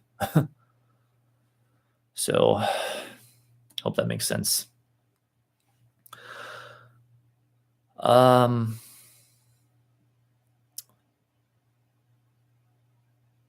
donate to myself. It was so good. LOL. You should do that, Lumen. You should. Oh boy. Did you do a video on shadow people? I did a very long time ago. I've actually done multiple videos on shadow people back when the paranormal was a little higher up on my list of things that excite me. The one that has the most views, though, I did back in 2012, going on 7 years ago. That was a long time ago. So anyway, let me just see here. Okay. Let us continue.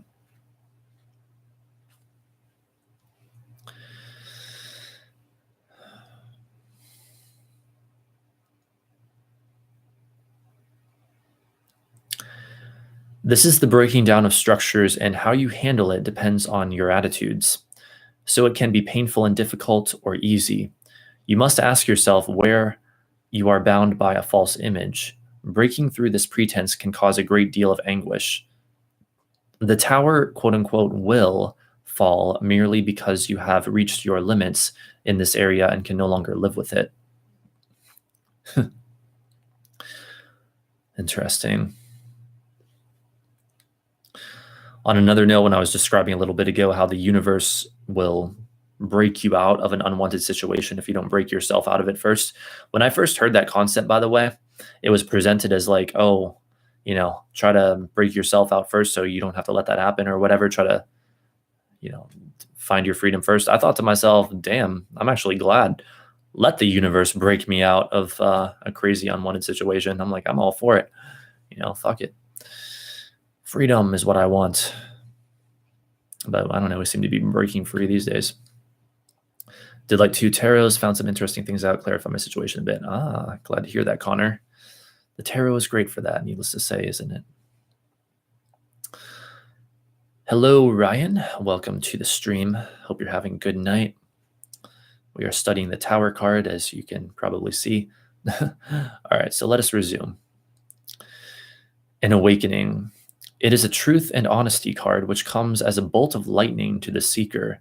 This usually signifies changes in the seeker's employment, home, family, marriage, or physical body, such as a nervous breakdown or sudden illness. But truth and honesty usually bring about a positive change, though it might be a painful one. 11:44. I'll be streaming for about another little over an hour, and then I'll take a break and come back. The tower represents conflicts and disruptions. There will be many changes in your life.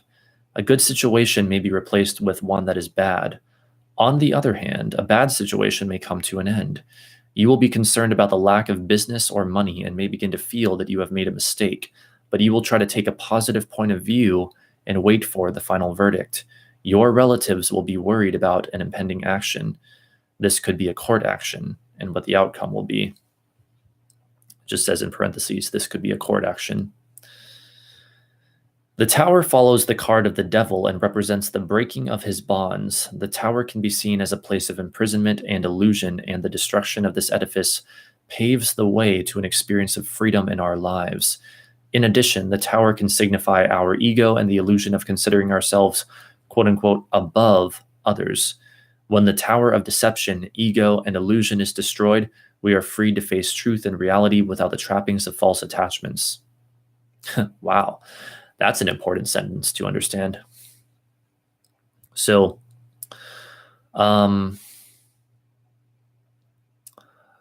just reading the chat real quick. Might move into the Thoth, Connor. Excellent. Thoth is very good indeed. Truly the best, in my opinion. Poetic looking classiness zip up hoodie. Thank you, Ryan. Glad you like it. I had to put it on earlier because I was like frozen as fuck. It's so cold here, but I'm much warmer now. Not actually a hoodie though. No hood here, but yeah.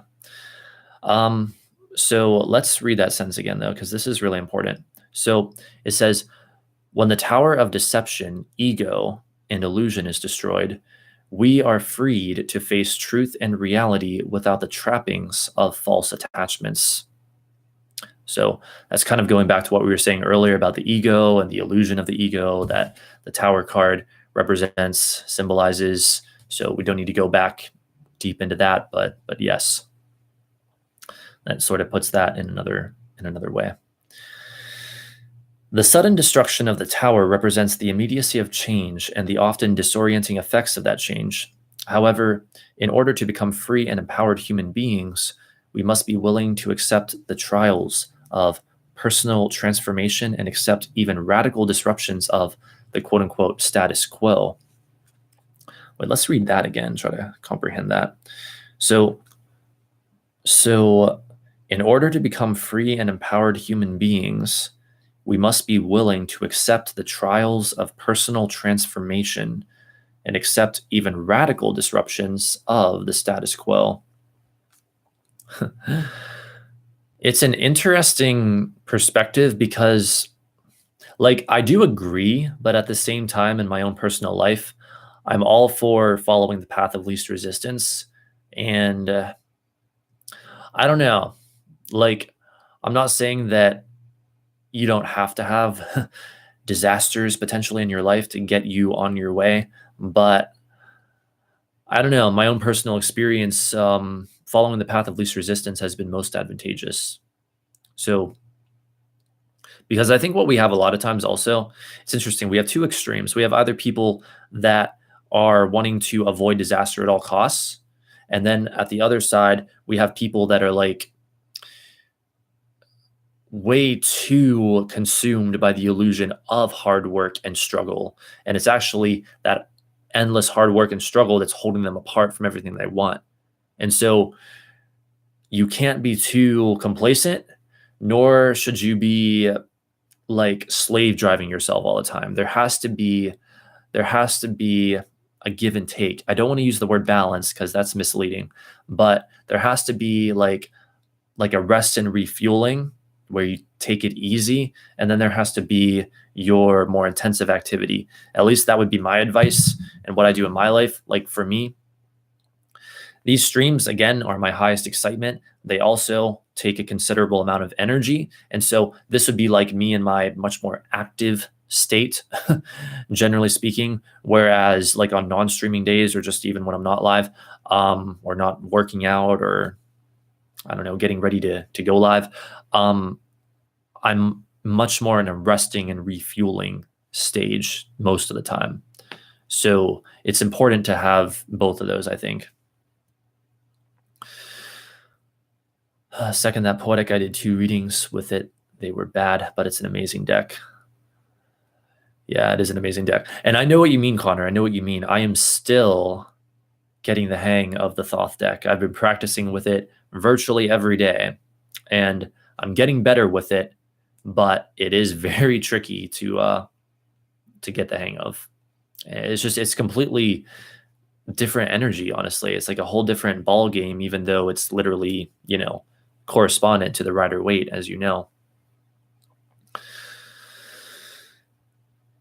All right, so let us continue. Man, this is leading to quite the discussion today. I wonder if this is going to be another like really long stream, or at least, with part 1 and part 2, I guess. The Tower is about inspiration, freedom, reality, and the release from bondage. Whereas the Devil may have indicated a need to make a change, the Tower represents the present reality of change. Are you undergoing a major shift in consciousness? Are you beginning to see things in a new way? The Tower tells us that things are being, quote unquote, stirred up in our lives. The important question to ask is whether we can accept this change and move forward into a more positive psychological state, one where personal freedom is the rule. Okay, so one thing that I am definitely completely antithetical to, by the way, on that note, is those people who literally make it a way of life to not ever want anything to be stirred up. And it's like, I get it, I understand it. A lot of times I don't want things to be stirred up either. I just want to be in a state of peace. But if you say, oh, you don't ever want anything to be stirred up and you're willing to be completely fake and inauthentic about that, that's completely antithetical to what I stand for. It reminds me, the stream has already been demonetized, so we might as well give a rather severe example. It reminds me of a comment on a YouTube video, I think by Teal Swan, that I was watching recently, and someone was telling her story. I think it was a her, so we'll say it's a her. I'm assuming it's a her, but it might not have been, but I think it was a her. Someone was telling her story about sexual abuse and about how she had to keep that to herself for so long, or she felt like she had to keep that to herself for so long. She was so afraid to talk about it to her family. She was sexually abused by a family member. And one day she finally came out about it, about the sexual abuse. And she said which family member abused her. And in that moment, she said, even though she felt so free in that moment, what happened right after that is her family, instead of doing like the fucking obvious thing to do, which is deal with that situation, they turned on her and said that she was the enemy. She was the problem for disrupting their family dynamic. They didn't want things to be stirred up, as this book just put it. And boy, I can tell you, I am 110% completely opposed to that. Like, if that kind of a lie is what it takes to maintain your precious family dynamic, then that family dynamic needs to be disrupted. It needs to be stirred up. Someone undergoing the horrors of sexual abuse. And now my view counter went down. I guess, not everyone likes this. Or maybe it's a coincidence. I don't know. It's okay. It's whatever. But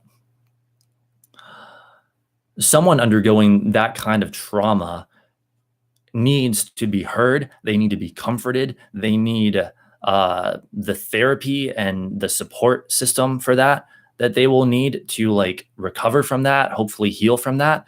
They don't need to be made the freaking enemy of the family. My God, when I read that comment, I was so pissed off. Like, I haven't ever even had anything like that happen to me. Like, I've thankfully never, to my knowledge, had my family turn on me or anything like that about anything I've ever gone through, which I've never experienced anything where like a family member hurt me in any way whatsoever anyway. So I guess I wouldn't need to, but still, it's like, that didn't even happen to me. And just reading that comment, I got so freaking pissed off. It's like, if your family dynamic is resting on that kind of foundation of lies, then it needs to be destroyed. That victim's voice needs to be heard. The victim needs to be heard, and they need justice for what has happened. They need your support and love, not your condemnation, because you're so terrified of facing the reality of the situation. So that is my Sun-Saturn conjunction. Hear it roar, basically. All right. So anyway, that's what I have to say about that. Don't ever let anyone invalidate you or try to say that like your pain is not important or that you don't deserve to be loved and comforted after something traumatic that you've gone through. Don't ever let anyone tell you that you are not loved and that you don't deserve to be loved. Let's see. Gonna read the chat a bit. Was it called Shadow People and Their Anti-Human Agenda? Yes, that was it. Which, by the way, that was 2012, nearly 7 years ago. My views and perspectives have changed significantly since then, as a result of all the information I've come across since then. Let's see. Happened to me this past summer. I'm not allowed to come to any family events anymore. I'm sorry to hear that, Lumen. Sorry to hear that. That's terrible. Jeez. I'll be pissed as well, Poetic. I've been lied about. Yeah. Indeed. See, it's funny that there are some people, even in the spiritual community, who would say, "Oh, well, you're supposed to be spiritual. You're not supposed to get angry about things." And I say, "Really? I'm not supposed to get angry about things. I'm not supposed to authentically express how I feel. I'm not supposed to validate how I feel." No, that is the opposite of spirituality, my friend. It is the opposite of spirituality to reject, suppress, or deny aspects of yourself. The angry part of yourself is an equal and valid part of yourself too. Try that one on for size, whether you want to accept it or not.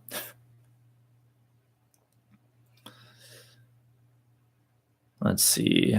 Duck is getting pizza. Damn, pizza sounds good. I want pizza so freaking bad. Sorry. I know that's kind of random, but well, it's in the chat. That tower needs to crumble. Indeed, I agree. I kept it quiet for my whole life, and finally, after getting beat up and wrongfully evicted, lost my shit. I spilled my guts about incest, and I was outed. I was all on the channel this past year. Holy shit. I'm so sorry that happened to you, Jenny. I'm so sorry.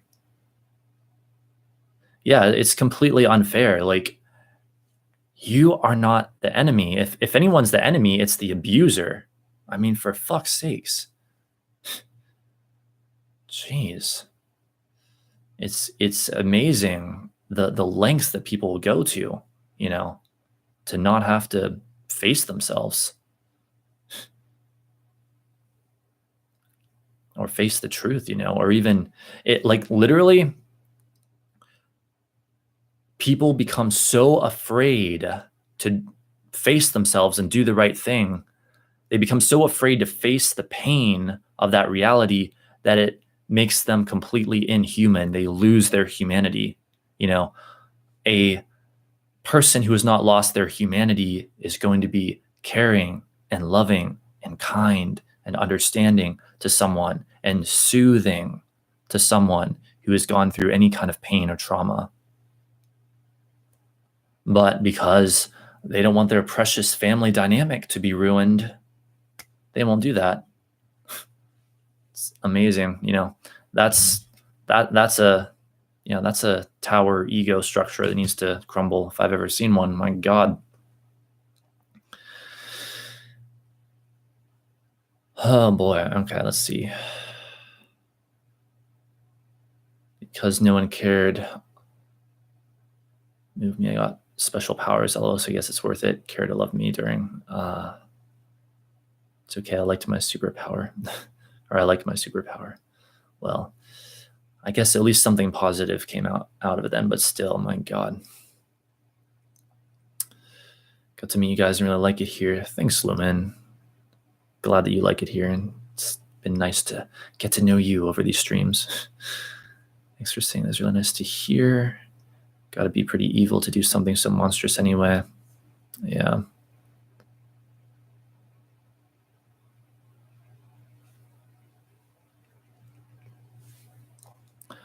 Yeah, I mean, I guess the ultimate reality, it's like, I know this is a very touchy subject, so don't misunderstand me, but it's like,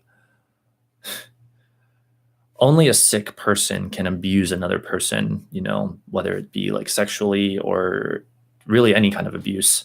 Only a person who is very cut off from themselves, very split off from themselves and hates themselves or fears themselves or whatever can hurt another person, whatever kind of abuse that it is, because, and this is why, like, I always advocate that we should do our best. It may not always be easy, but I encourage doing our best to take other people as parts of ourselves, because if we can take someone as a part of ourselves, then we feel the pain when we hurt that person, So it's interesting because it's like trauma leads to trauma leads to trauma. We can't just let this continue as a human species. I'm telling everyone out there, I'm telling anyone who like watches now and watches this when this is not live, this is not okay. All right. Like, it is not okay to let this pattern of trauma from generation to generation continue, because that's how it happens. Like, you get, for example, like, well, there's a number of ways we could look at it, but like, you know, you inherit your parents' trauma. Your parents inherited their parents' trauma. They inherited their parents' trauma, and on, back and back it goes. And that's where we have this ancestral cellular trauma. And so just by being born into this reality, you have trauma. And what I'm saying here is it's not okay to just mindlessly let this continue. We have to find a way to heal ourselves collectively as a species, is what I'm saying. What I'm saying is that the human species is very, very sick, and we have to do whatever we have to do to heal ourselves, to soothe ourselves, to get the trauma out in the open, and then soothe that, heal that in whatever way that takes. And that's where, of course, it gets very, there's all kinds of stuff. It gets very complicated, because for some people, they need positive focus and they need to temporarily block out the trauma. Other people, they're ready to face the trauma and they need to go into it. Other people, it's going to be much more about negative beliefs rather than recalling past trauma. There's all these different things, and that's our work, I would say, essentially. That's our work. If we want to grow and evolve, and if we want to minimize the possibility, or perhaps at this point even probability, of destroying ourselves as a species, we have to heal from this trauma. If we don't heal, if we continue to be at war with ourselves, then we're going to continue, like, if we continue to be at war with ourselves within, we're going to continue to be at war with ourselves without, on the outside. If we continue like killing ourselves within, we're going to end up killing each other. We're going to end up continually dropping bombs on other countries, because that's just an outward manifestation, reflection of the inner conflict that we ourselves feel and are in. So I'm literally saying, for like the future of our human species, we have to heal no matter what it takes. Or we may just end up destroying ourselves, and then it'll be too late. There won't be any healing. So I don't think it'll come to that, but I'm just saying, I'm just saying. So anyway, I know you guys are commenting a lot, but I guess I should try to get through this material before too much time passes. So I'm gonna continue here.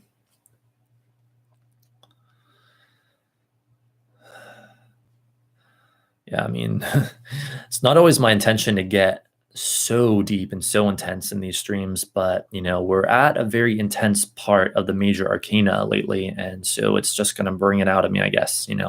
These things have to be said. Keywords: disaster, shaken foundations, sudden change, revelation.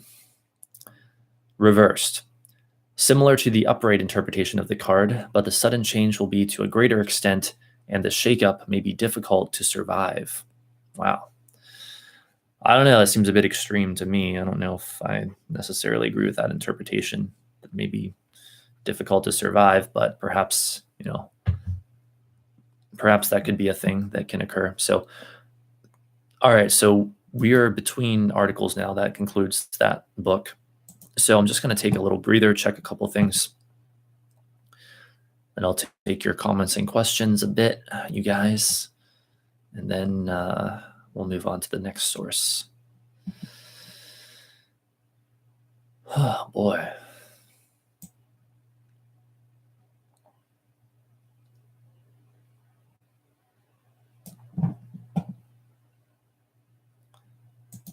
So yeah, thanks for your support, though, to you guys.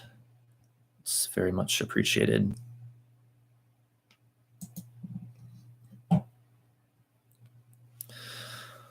All right. Let's see.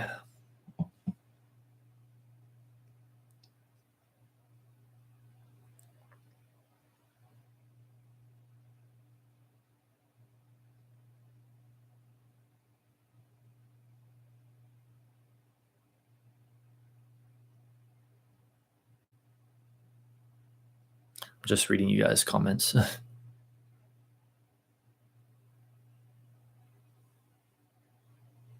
Yeah, I completely agree. Like, just because you've been abused doesn't mean you're automatically going to do that to other people. I agree. Like, that it can manifest in that way, but like to suggest that, oh, that's automatically going to happen is a complete misunderstanding of things. You know, like you can, first of all, even without any healing, it's not guaranteed to manifest in that way.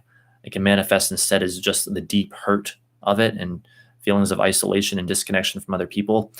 But second of all, like, if someone's accusing you of whatever just because of that, it's like, who are they to judge? For all they know, you could have been engaged in deep healing in the meantime, that wouldn't even qualify you for what they're accusing you of, even if what they were saying was accurate.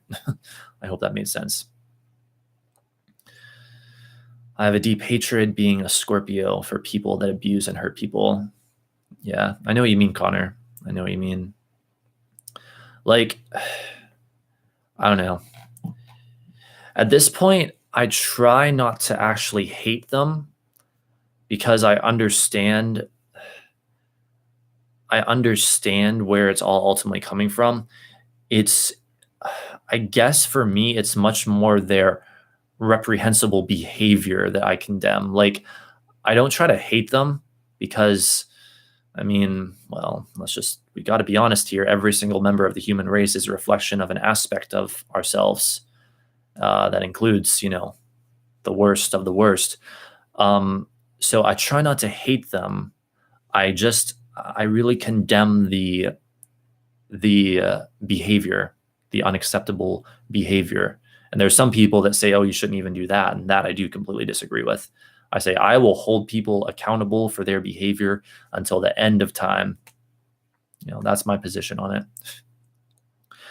Doesn't mean I hate them, but it also doesn't mean that I'm just going to, forgive and forget what happened. Part of me wants to say, fuck this forgive and forget shit, because then you're not holding people accountable. I mean, maybe forgive, but at least hold the person accountable, be understanding, perhaps at least in some cases, but also hold them accountable for their actions. Like, you can't use spiritual concepts to justify someone abusing someone is basically what I'm saying. But I can also understand, yeah, it's easy to hate those that you feel like you were abused by.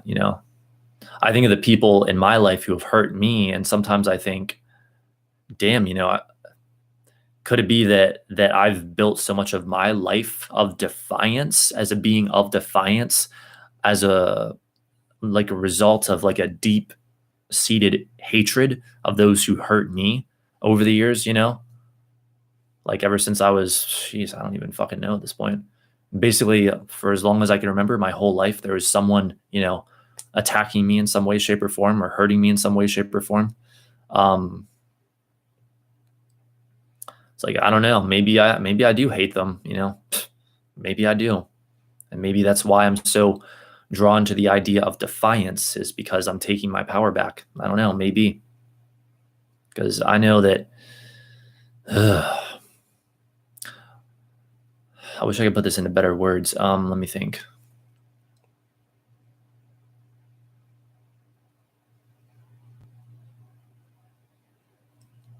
When I see how deeply other people, or like certain people, will abuse and hurt other people and even seem to like it and enjoy it, and I can perceive the depths of hurt and victimization, and to make matters worse, like the abuser is there like laughing about it, they think it's wonderful or whatever in their sickened, split state.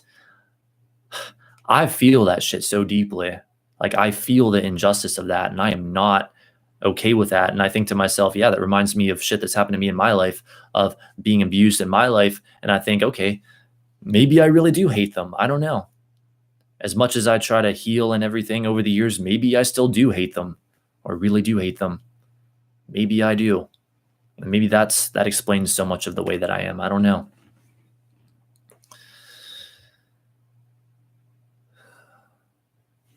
Let's see.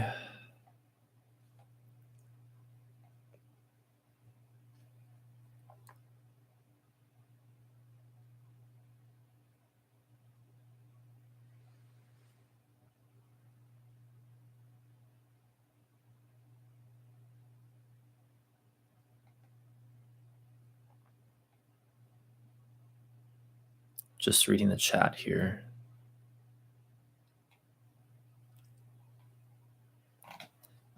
Connor, so I take it you feel like you're in the suppression stage when you say you just block it out, better to keep it suppressed. Yeah. Yeah, like I was explaining on a recent stream, that's a stage that we have to go through in processing trauma. Many people, you have to temporarily block it out and engage in like positive focus just to reclaim some of your power before you can even eventually deal with the trauma. Yeah.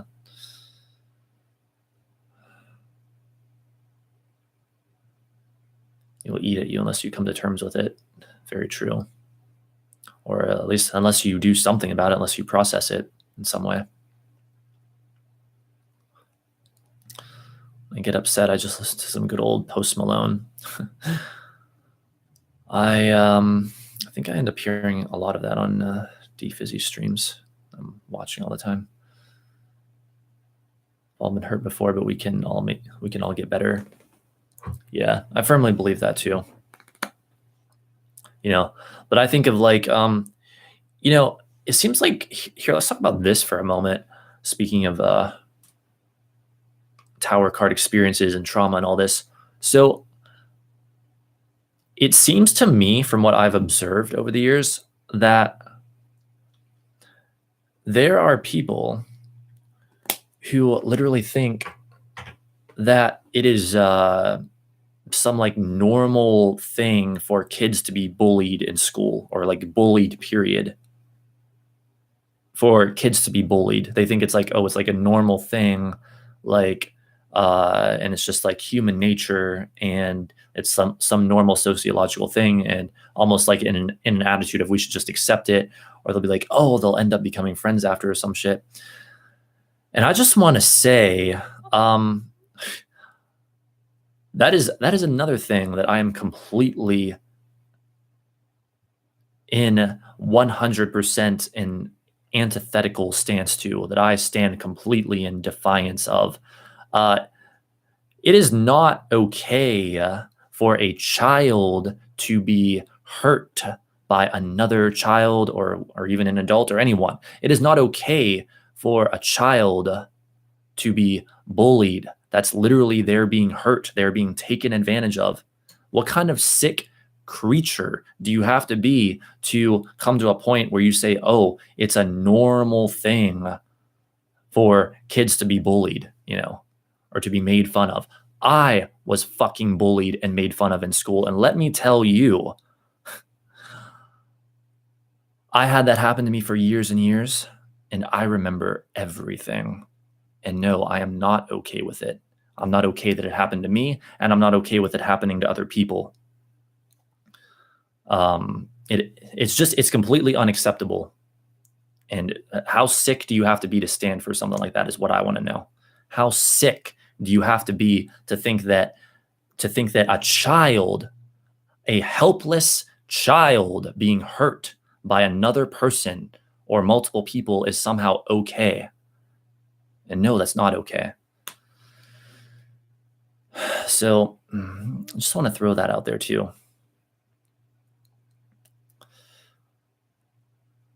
So let's see.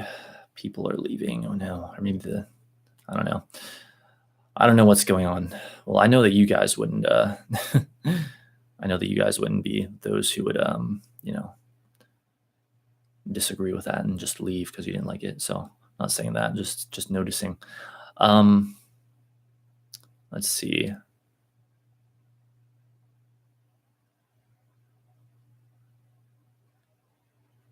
Just reading the chat.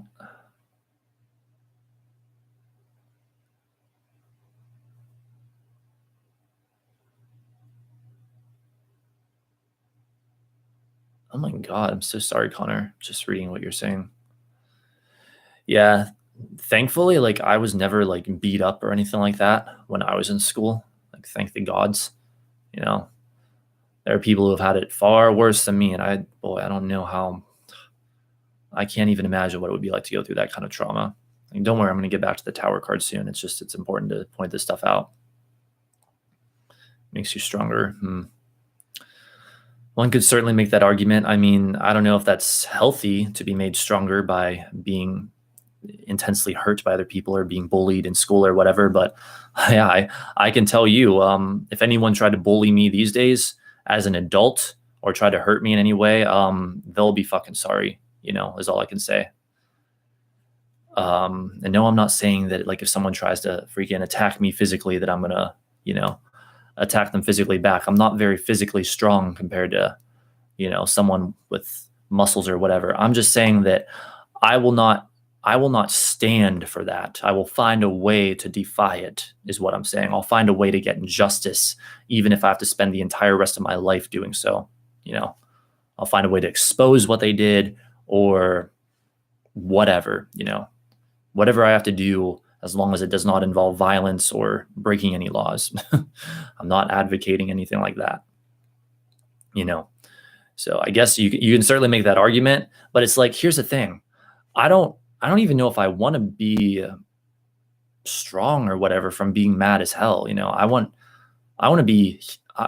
to heal and be the pure being that I was as a little kid before I was fucking traumatized over and over again by countless people and then taught that people hate me and to hate the world, basically. I don't want to be in that position. So, but again, the thing with me again, though, is that I think that I, for some reason, can see into those realities so much more and so much more deeply than other people. Like sometimes I'm almost surprised I wasn't born like a Scorpio because, well, kind of like what you were saying earlier, Connor, but like Scorpios are very in touch with that. But, well, I do have strong aspects to Pluto and Scorpio on my chart, so maybe that's why.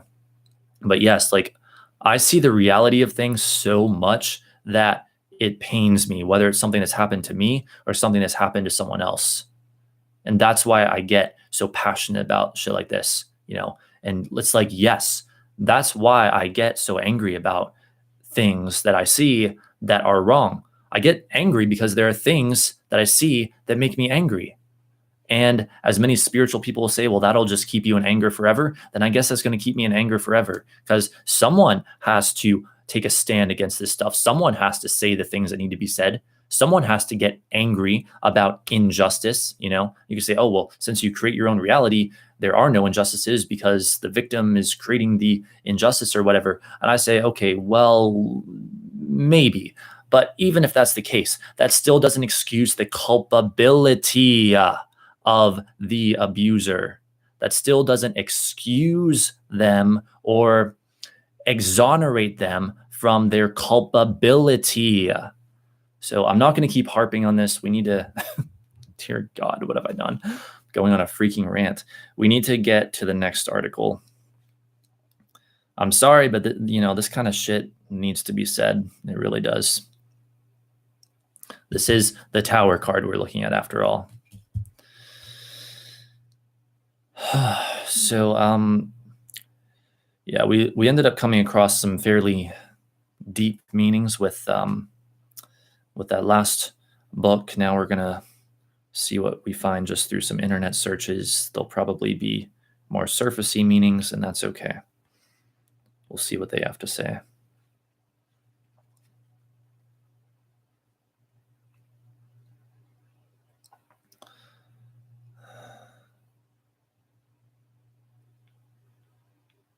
And I'm just reading the chat.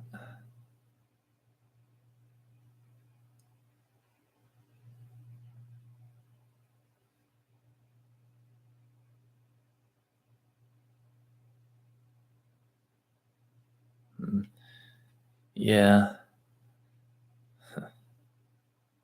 Almost not entirely sure what to say. Just like, yeah, I agree with you guys, basically. Damn, you're not allowed to stand up for your kids anymore? That's terrible. Jeez. Anyway, this next source is keen.com, as usual. They came up first. Also, I need a tissue real quick, so I'll be right back.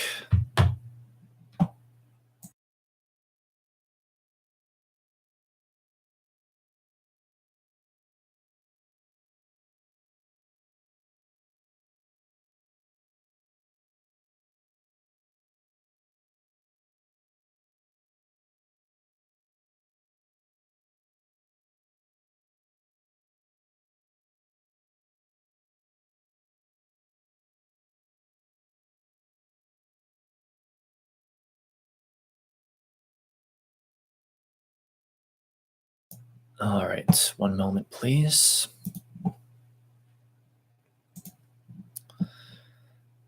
So yeah, the Tower card leading to some very intense and powerful but necessary discussions here tonight. And I know it's not like I have a large audience or anything, but every person who hears this will help be a part of the change for the better, basically. That is my powerful belief anyway. So I thank you guys again for watching, supporting me, and hearing what I have to say, hearing this important message. So, Keen.com, the Tower Tarot card. Let me just scroll down a bit. Has a big change of plans occurred? Are you getting a tarot reading because some unexpected event has completely changed your life? Has your world turned upside down? Was a steady part of your life recently destabilized in dramatic fashion? Is change happening too quickly for you to hold on to something? If so, the Tower is influencing events and has appeared in your tarot reading. This card is the tarot's way of acknowledging that the rapid transformation occurring in your world is due to forces beyond your control. Be it a stirring of Mother Nature or the impact of someone else's economic decisions on your life, understand that these are circumstances with which you had little, if any, influence over. Centered amidst the black sky, lightning strikes a stone tower. Flames erupt from the top of the tower and from out of the building's windows. There are two men falling out of the tower. Both are falling headfirst, one diving forward, the other falling backwards, neither in control. The tower itself is on a craggy cliff, and the men appear to be falling even further past the foundation of the building. Atop the edifice, a giant gold crown has been dislodged by the thunderbolt and is being lifted up and off the top of the tower. Billowing clouds of gray smoke are everywhere. Neither of the men in the illustration have done anything to cause the destruction and chaos in which they have become enveloped. All measures were taken to be isolated from war, pestilence, and disease by building a remote tower, and yet calamity still struck. The men are in different positions to indicate that the effects of the radical change that is happening will not be equally distributed. Some will barely survive while others will thrive. Many tarot decks illustrate one of these men as wearing a crown and the other man dressed in attire more likely to belong to a peasant. This is to illustrate that these sorts of sudden, intense events do not take one's wealth or status into account. The disruption of the crown atop the tower itself symbolizes that it is the end of an era. The crown is moved only when a new king is about to be crowned. One era ends, another era begins. The Tower card means that change all around you is more likely to be of the permanent kind. Any attachments to the past that you have will only hurt your fall when you land in the new way the world will be. That's some interesting stuff. Let me look at the beginning of that again, though, real quick. See if I have any further comments on it. So it says, neither of the men in the illustration have done anything to cause the destruction and chaos in which they have become enveloped. All measures were taken to be isolated from war, pestilence, and disease by building a remote tower, and yet calamity still struck. Yeah, right there. Yeah, if you think that you can like artificially protect yourself from disaster that is ultimately of your own making, think again. It will get through to you one way or another. Like if you think that you can hide from the world to keep yourself safe, think again. The universe will ensure that sooner or later, that disaster that you're trying so hard to avoid does get to you. Yeah, this article is absolutely right. I agree with that. Like the the key thing to do is to realize that since you create your own reality, it's really your own vibration that you want to get a handle over. And you do that by processing trauma and analyzing and changing your beliefs and stuff like that. So that you know that it's your point of attraction that determines what happens to you, essentially, whether you're in a seemingly safe and secure location or you're out like in the world and, where there's quote unquote danger or theoretically danger, essentially. Let's see.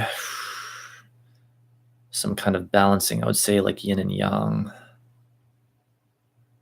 The Tower depicts change, like uncertainty and change. Yes, indeed. I have passed and have a cursed current life karma, so this is my payment. Now I'm finally free. It took a while to get here. Yeah. Yeah, going beyond karma. That's quite the challenging thing, to say the least. Quite this indicative of quite the spiritual transformation. All right. I need water like so bad, but I'm only going to be here for another 23, 22 minutes until I take a break and then come back later. So I'm just going to tough it out for now. Meaning in past, present, and future positions. After the tarot deck has been shuffled, your reading consists of a few cards dealt out into specific positions representing your past, your present, and your future. As always, I have to say here, remember, not every tarot spread is going to contain past, present, and future. Not every reading has that. The Tower is one of the only cards in the deck that has energy that always belongs in the moment. While most cards confine their energy to the position in which they land, the Tower is about the here and now, no matter where it falls in the tarot spread. In the past position, the Tower indicates that the upheaval about to happen has its roots in the past. Was there a long simmering feud a few months ago that could suddenly erupt again? Is there something that has been in need of repair that has undergone maintenance with the intent to overhaul? Well, the overhaul needed in the past is about to happen whether or not you are ready for it. In the present position, anything goes with this card. Relationships, jobs, financial circumstances, any situation could be affected. The chaos unleashed by the Tower in this position usually affects one area of your life, but the effects are thorough. You may lose a job, but your love relationship will grow stronger as a result. You might get dumped, but you will get an easier work schedule that boosts your pay. Juxtapositions of absence/abundance are inevitable. When this card is in the future position, there are no surprises to the coming chaos. You can already see the writing on the wall, and the decimation of some structure in your world takes place quickly and totally. When this card appears in this position, the future is days, perhaps hours away. It is not the future of next month that the reading presents. Interesting. So it says that if it's in the future position, the intense sudden change or whatever is imminent. Card combinations. When you receive a tarot reading, the cards that are included do not speak as independent voices. Every card carries a subtle influence that combines with the other cards in your reading.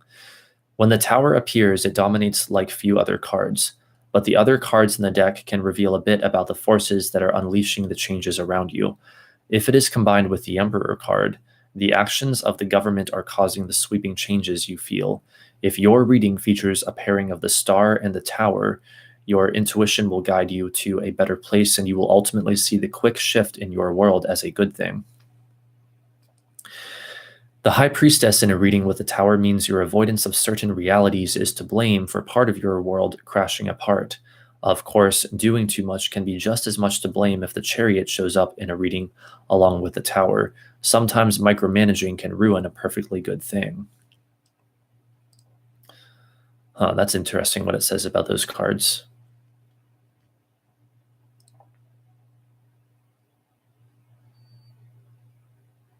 Yeah, if the Chariot showed up in particular, that would be interesting because that's about having a healthy ego. But if you mix it with the Tower card, they're both talking about the ego, or both often can talk about the ego, that could be saying, oh, suddenly that ego has become unhealthy, or has become too rigid, or has tension that needs to be broken down, that needs to be dissolved, or maybe not dissolved in the case of the tower, but like it needs to crumble essentially. So let's see here. The Tower is symbiotic with the Lovers card. The Lovers is tarot card number 6, and the Tower is number 16. The Lovers reveals that pure love is unavoidable and that we do not know what causes it, just that it is a completely transformational energy that brings us together. The helplessness of the situation is echoed in the Tower, but this is a card primarily of dissolution.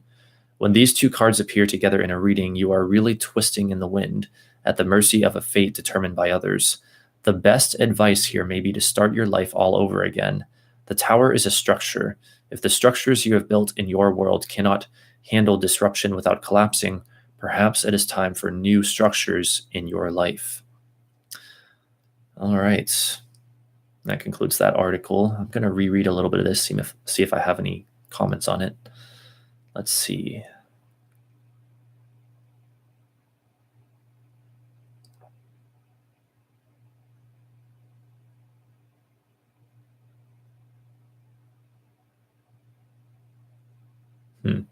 It's just interesting because the Lovers card is also very often indicative of a situation that happens that will test your values, your principles, like a situation where you'll have to make the right decision, the decision that is in alignment with what you stand for, what your values are, but not necessarily the easiest decision, a decision that could require and often does require delayed gratification. So if that appeared with a Tower, I mean, well, I think there's a number of possible interesting interpretations there. It's like saying, oh, that decision could come on suddenly, or disaster could result if you don't make the right decision, or it could seem like a disaster that then requires you to make that decision. That's interesting stuff. And yeah, I agree they're going to be connected numerologically, because it's true. The Tower is card 16, the Lovers is card 6, and so there's a connection there. All right, so let's see. Man, I am starving and thirsty. I'm dying for food and water, but my lunch isn't for another half hour almost. So give me just a brief moment and then we'll continue.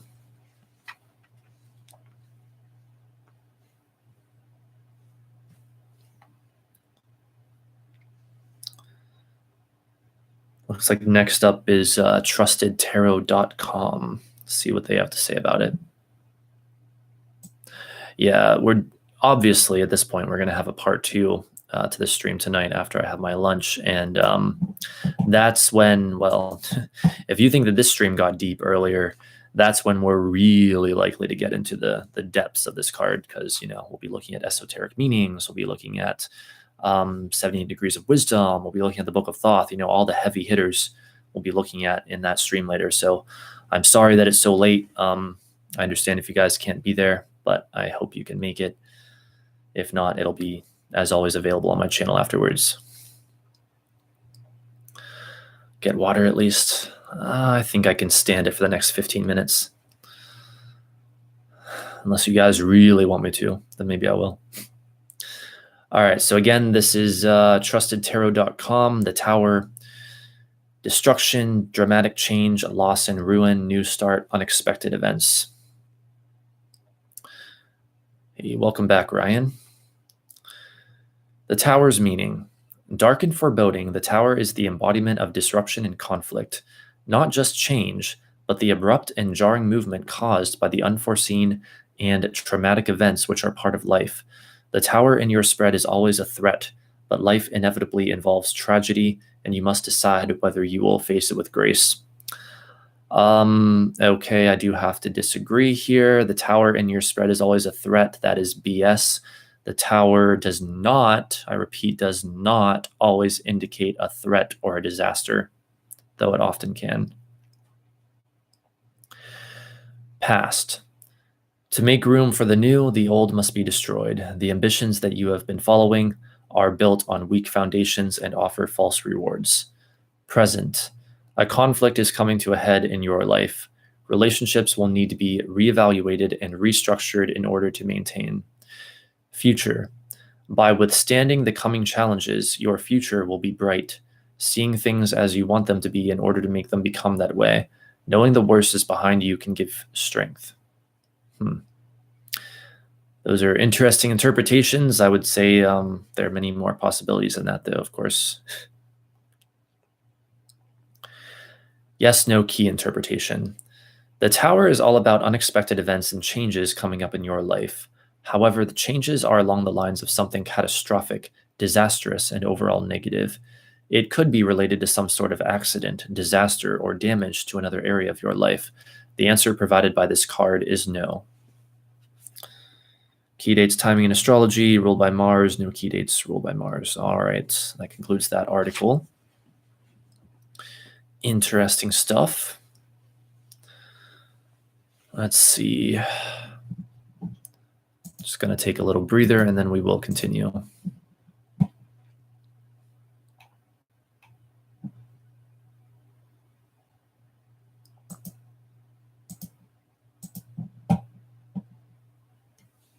Okay. Next up is psychicrevelation.com. We're just going to look at websites for the rest of this stream, and then the next one we'll get into more book material and maybe some more websites as well, time permitting. Introduction. The Tower is a card about change. Just as with the Devil and Death, the Tower is not as frightening or as ominous as the pictorial representation in most decks. Trying to hold too tightly to the status quo can be disastrous now. Roll with the changes. I agree with that. General. It is likely that some people/situations that you have counted on as being there for you may no longer be there in quite the same way.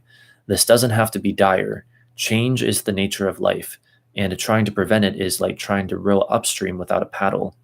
If you have been building castles in the air, this may be the time that some of them come crashing down to earth. That's only a problem if you let it be. You will be able to replace them with some more realistic and reachable dreams and goals if some fantasies fall apart this month. Dreaming is important, but it's also important to be living in reality too. You will get through this time just fine, particularly if you remember that you have all the resources you need already inside you to deal with life and to do what you need to do. Interesting stuff. Work. The energy of this time lends itself toward arguments. Try to keep your temper under control and not take everything that others say to heart too much. Sudden reversals can happen now.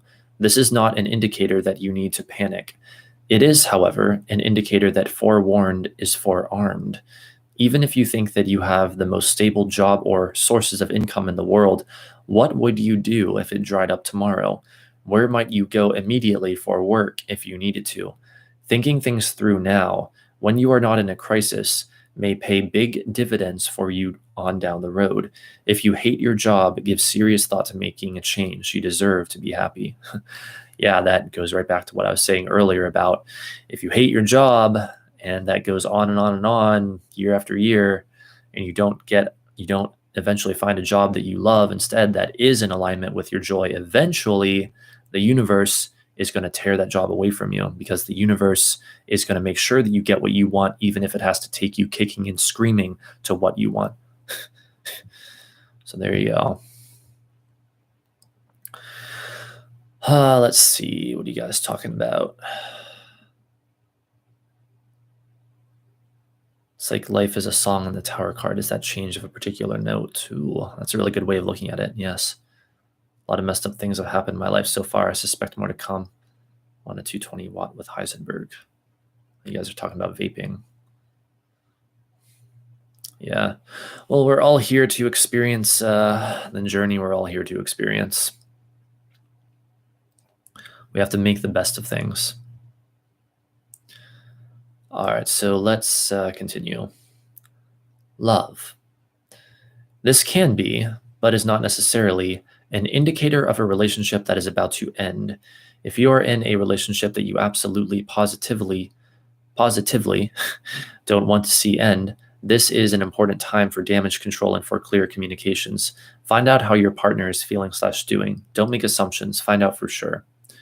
Another thing I notice is that some people will geez, how do I even say this? Speaking of disaster and stuff like that, some people will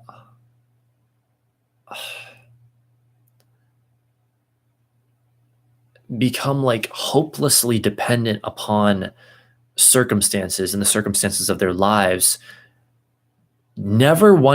seemingly never wanting to realize or accept the reality that those structures that they depend on so badly or so much could change, could crumble at any moment, and they think that they literally don't take that into consideration. They literally think, they just accept that if this structure that I am dependent upon crumbles, then it's all over, that all is lost. And I just think, how can you possibly live your life like that? And I mean, I'm not wanting to criticize people too much, but I am wanting to say that's a lesson the Tower card teaches us is, yeah, just like this article just said, what if tomorrow the structure that you depend on so much, or one of the structures you depend upon so much, crumbled? What if you lost it? What would you do? Are you prepared to figure out how to get your needs met if that structure crumbles? Are you prepared for the reality that disaster could strike at any time? Because kind of sort of need to be prepared for that, or at least be aware that that could happen. At least take these things into consideration. You're not here in this human experience to just get your stable job that you hate, and get your stable car that you can't stand, and get your stable spouse whose guts you freaking hate, and just remain in this unchanging, stable state forevermore. No, you are a spiritual being, whether you like it or not, on a spiritual journey through life, whether you like it or not, and nothing is ultimately stable. That's the reality of form, of the world of form. Nothing is stable, and you will have Tower experiences in your life. And by the way, I can say to everyone out there on another note, going along with that, astrologically, with Uranus moving back into Taurus next month over the next 7 to 8 years, we can all really expect to have some Tower experiences involving what we think of as the foundations of the structures in our lives. So kind of funny that we're talking about this card literally just weeks before Uranus moves into Taurus, and there's going to be all kinds of necessary chaos in the world. So I don't know about you guys, but I'm looking forward to it. In fact, I think for those of you who were here earlier who heard me talk about the issue with the fuse blowing just before, I did this card, but yesterday, and that started messing things up. It's funny because that happened right after Mars moved into Taurus. And my theory, if you want to know, is that since Mars was recently conjunct Uranus, whose energy, again, I would argue is very similar to that of the Tower, I think Mars took some of that Uranian energy with it into the sign of Taurus. That's my theory. That is my theory right now. But regardless of if it did or not, next month, I think it's on March 6th, Uranus moves into Taurus, so look out. Everything's going to get shaken up when it comes to the foundations and structures of our lives, but shaken up in ways that they need to be shaken up. All right, so that about sums that up. It's also getting out of a certain type of mindset. Indeed. Let's see.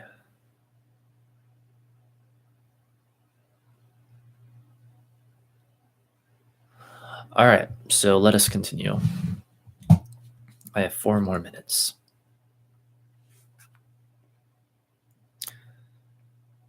Finances. This is not a time for risky investments, gambling, or counting on the lottery to make things work out for you.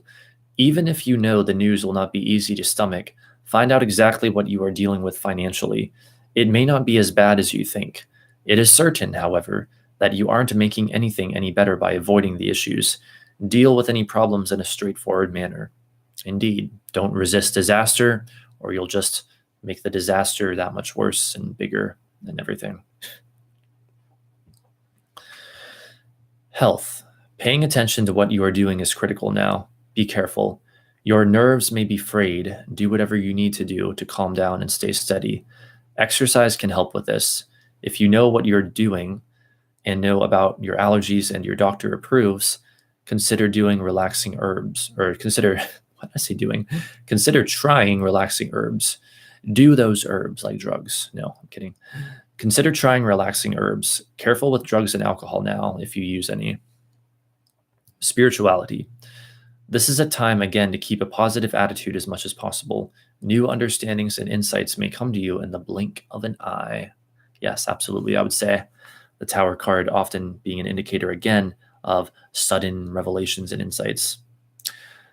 So, all right, you guys, I've got 3 minutes left in this stream. Thanks so much for being with me. I am going to come back after like an hour or two, like an hour and a half, 2 hours with part 2 of this stream, where we're going to get even deeper and more intense about this card. We're going to really dive into the meanings of it, especially the Thoth version, which we have not even begun to scratch the surface of. It's going to be super interesting.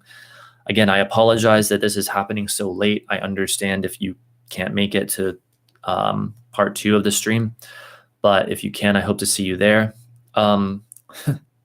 Keep in mind also, I will be back on, let's see, this is Saturday. I'll be back on Monday with another Seth stream analyzing the nature of personal reality, which is very interesting. I'm thinking of sometimes doing that also on Wednesdays, and I will indeed be regardless back on Wednesday. We might do an astrology stream and then Seth stream, and then probably live tarot readings for donations somewhere mixed in there. And then, of course, I'll be back on Saturday as usual with the Star card. We'll be analyzing that card, learning all about that night. So again, thanks for being here. What else did I want to say? Oh, just that I don't know if I'm going to do tarot readings for donations tonight because it's so late, but maybe if there's time for them after part 2 of this Tower card stream, maybe I'll do them. But otherwise, probably on Monday, and hopefully on Wednesday also. So thanks for being here, you guys. Hang on. Streams are so intellectual. Thank you. That's how I prefer them to be. A much needed change of pace in the overall world of YouTube, in my opinion. Thanks, Poetic. Thank you, Lumen. Oh, and also thanks again to Jesus earlier for that $10 donation. Again, you don't have to do that. Never feel like you have to do that, but thanks so much. I will be sure that money is put to good use, as always. Campus has started for me last week, so I haven't been able to come in as I used to. Good to meet you, like your name. Don't worry about that, Layla, if you haven't been able to come in as much. I just appreciate you being here when you can. And all right, it's 12:50 my time, so I'm going to drop off for a bit, and I'll be back in an hour and a half to 2 hours with part 2 of the Tower card stream. Hope to see you there. Thank you guys again.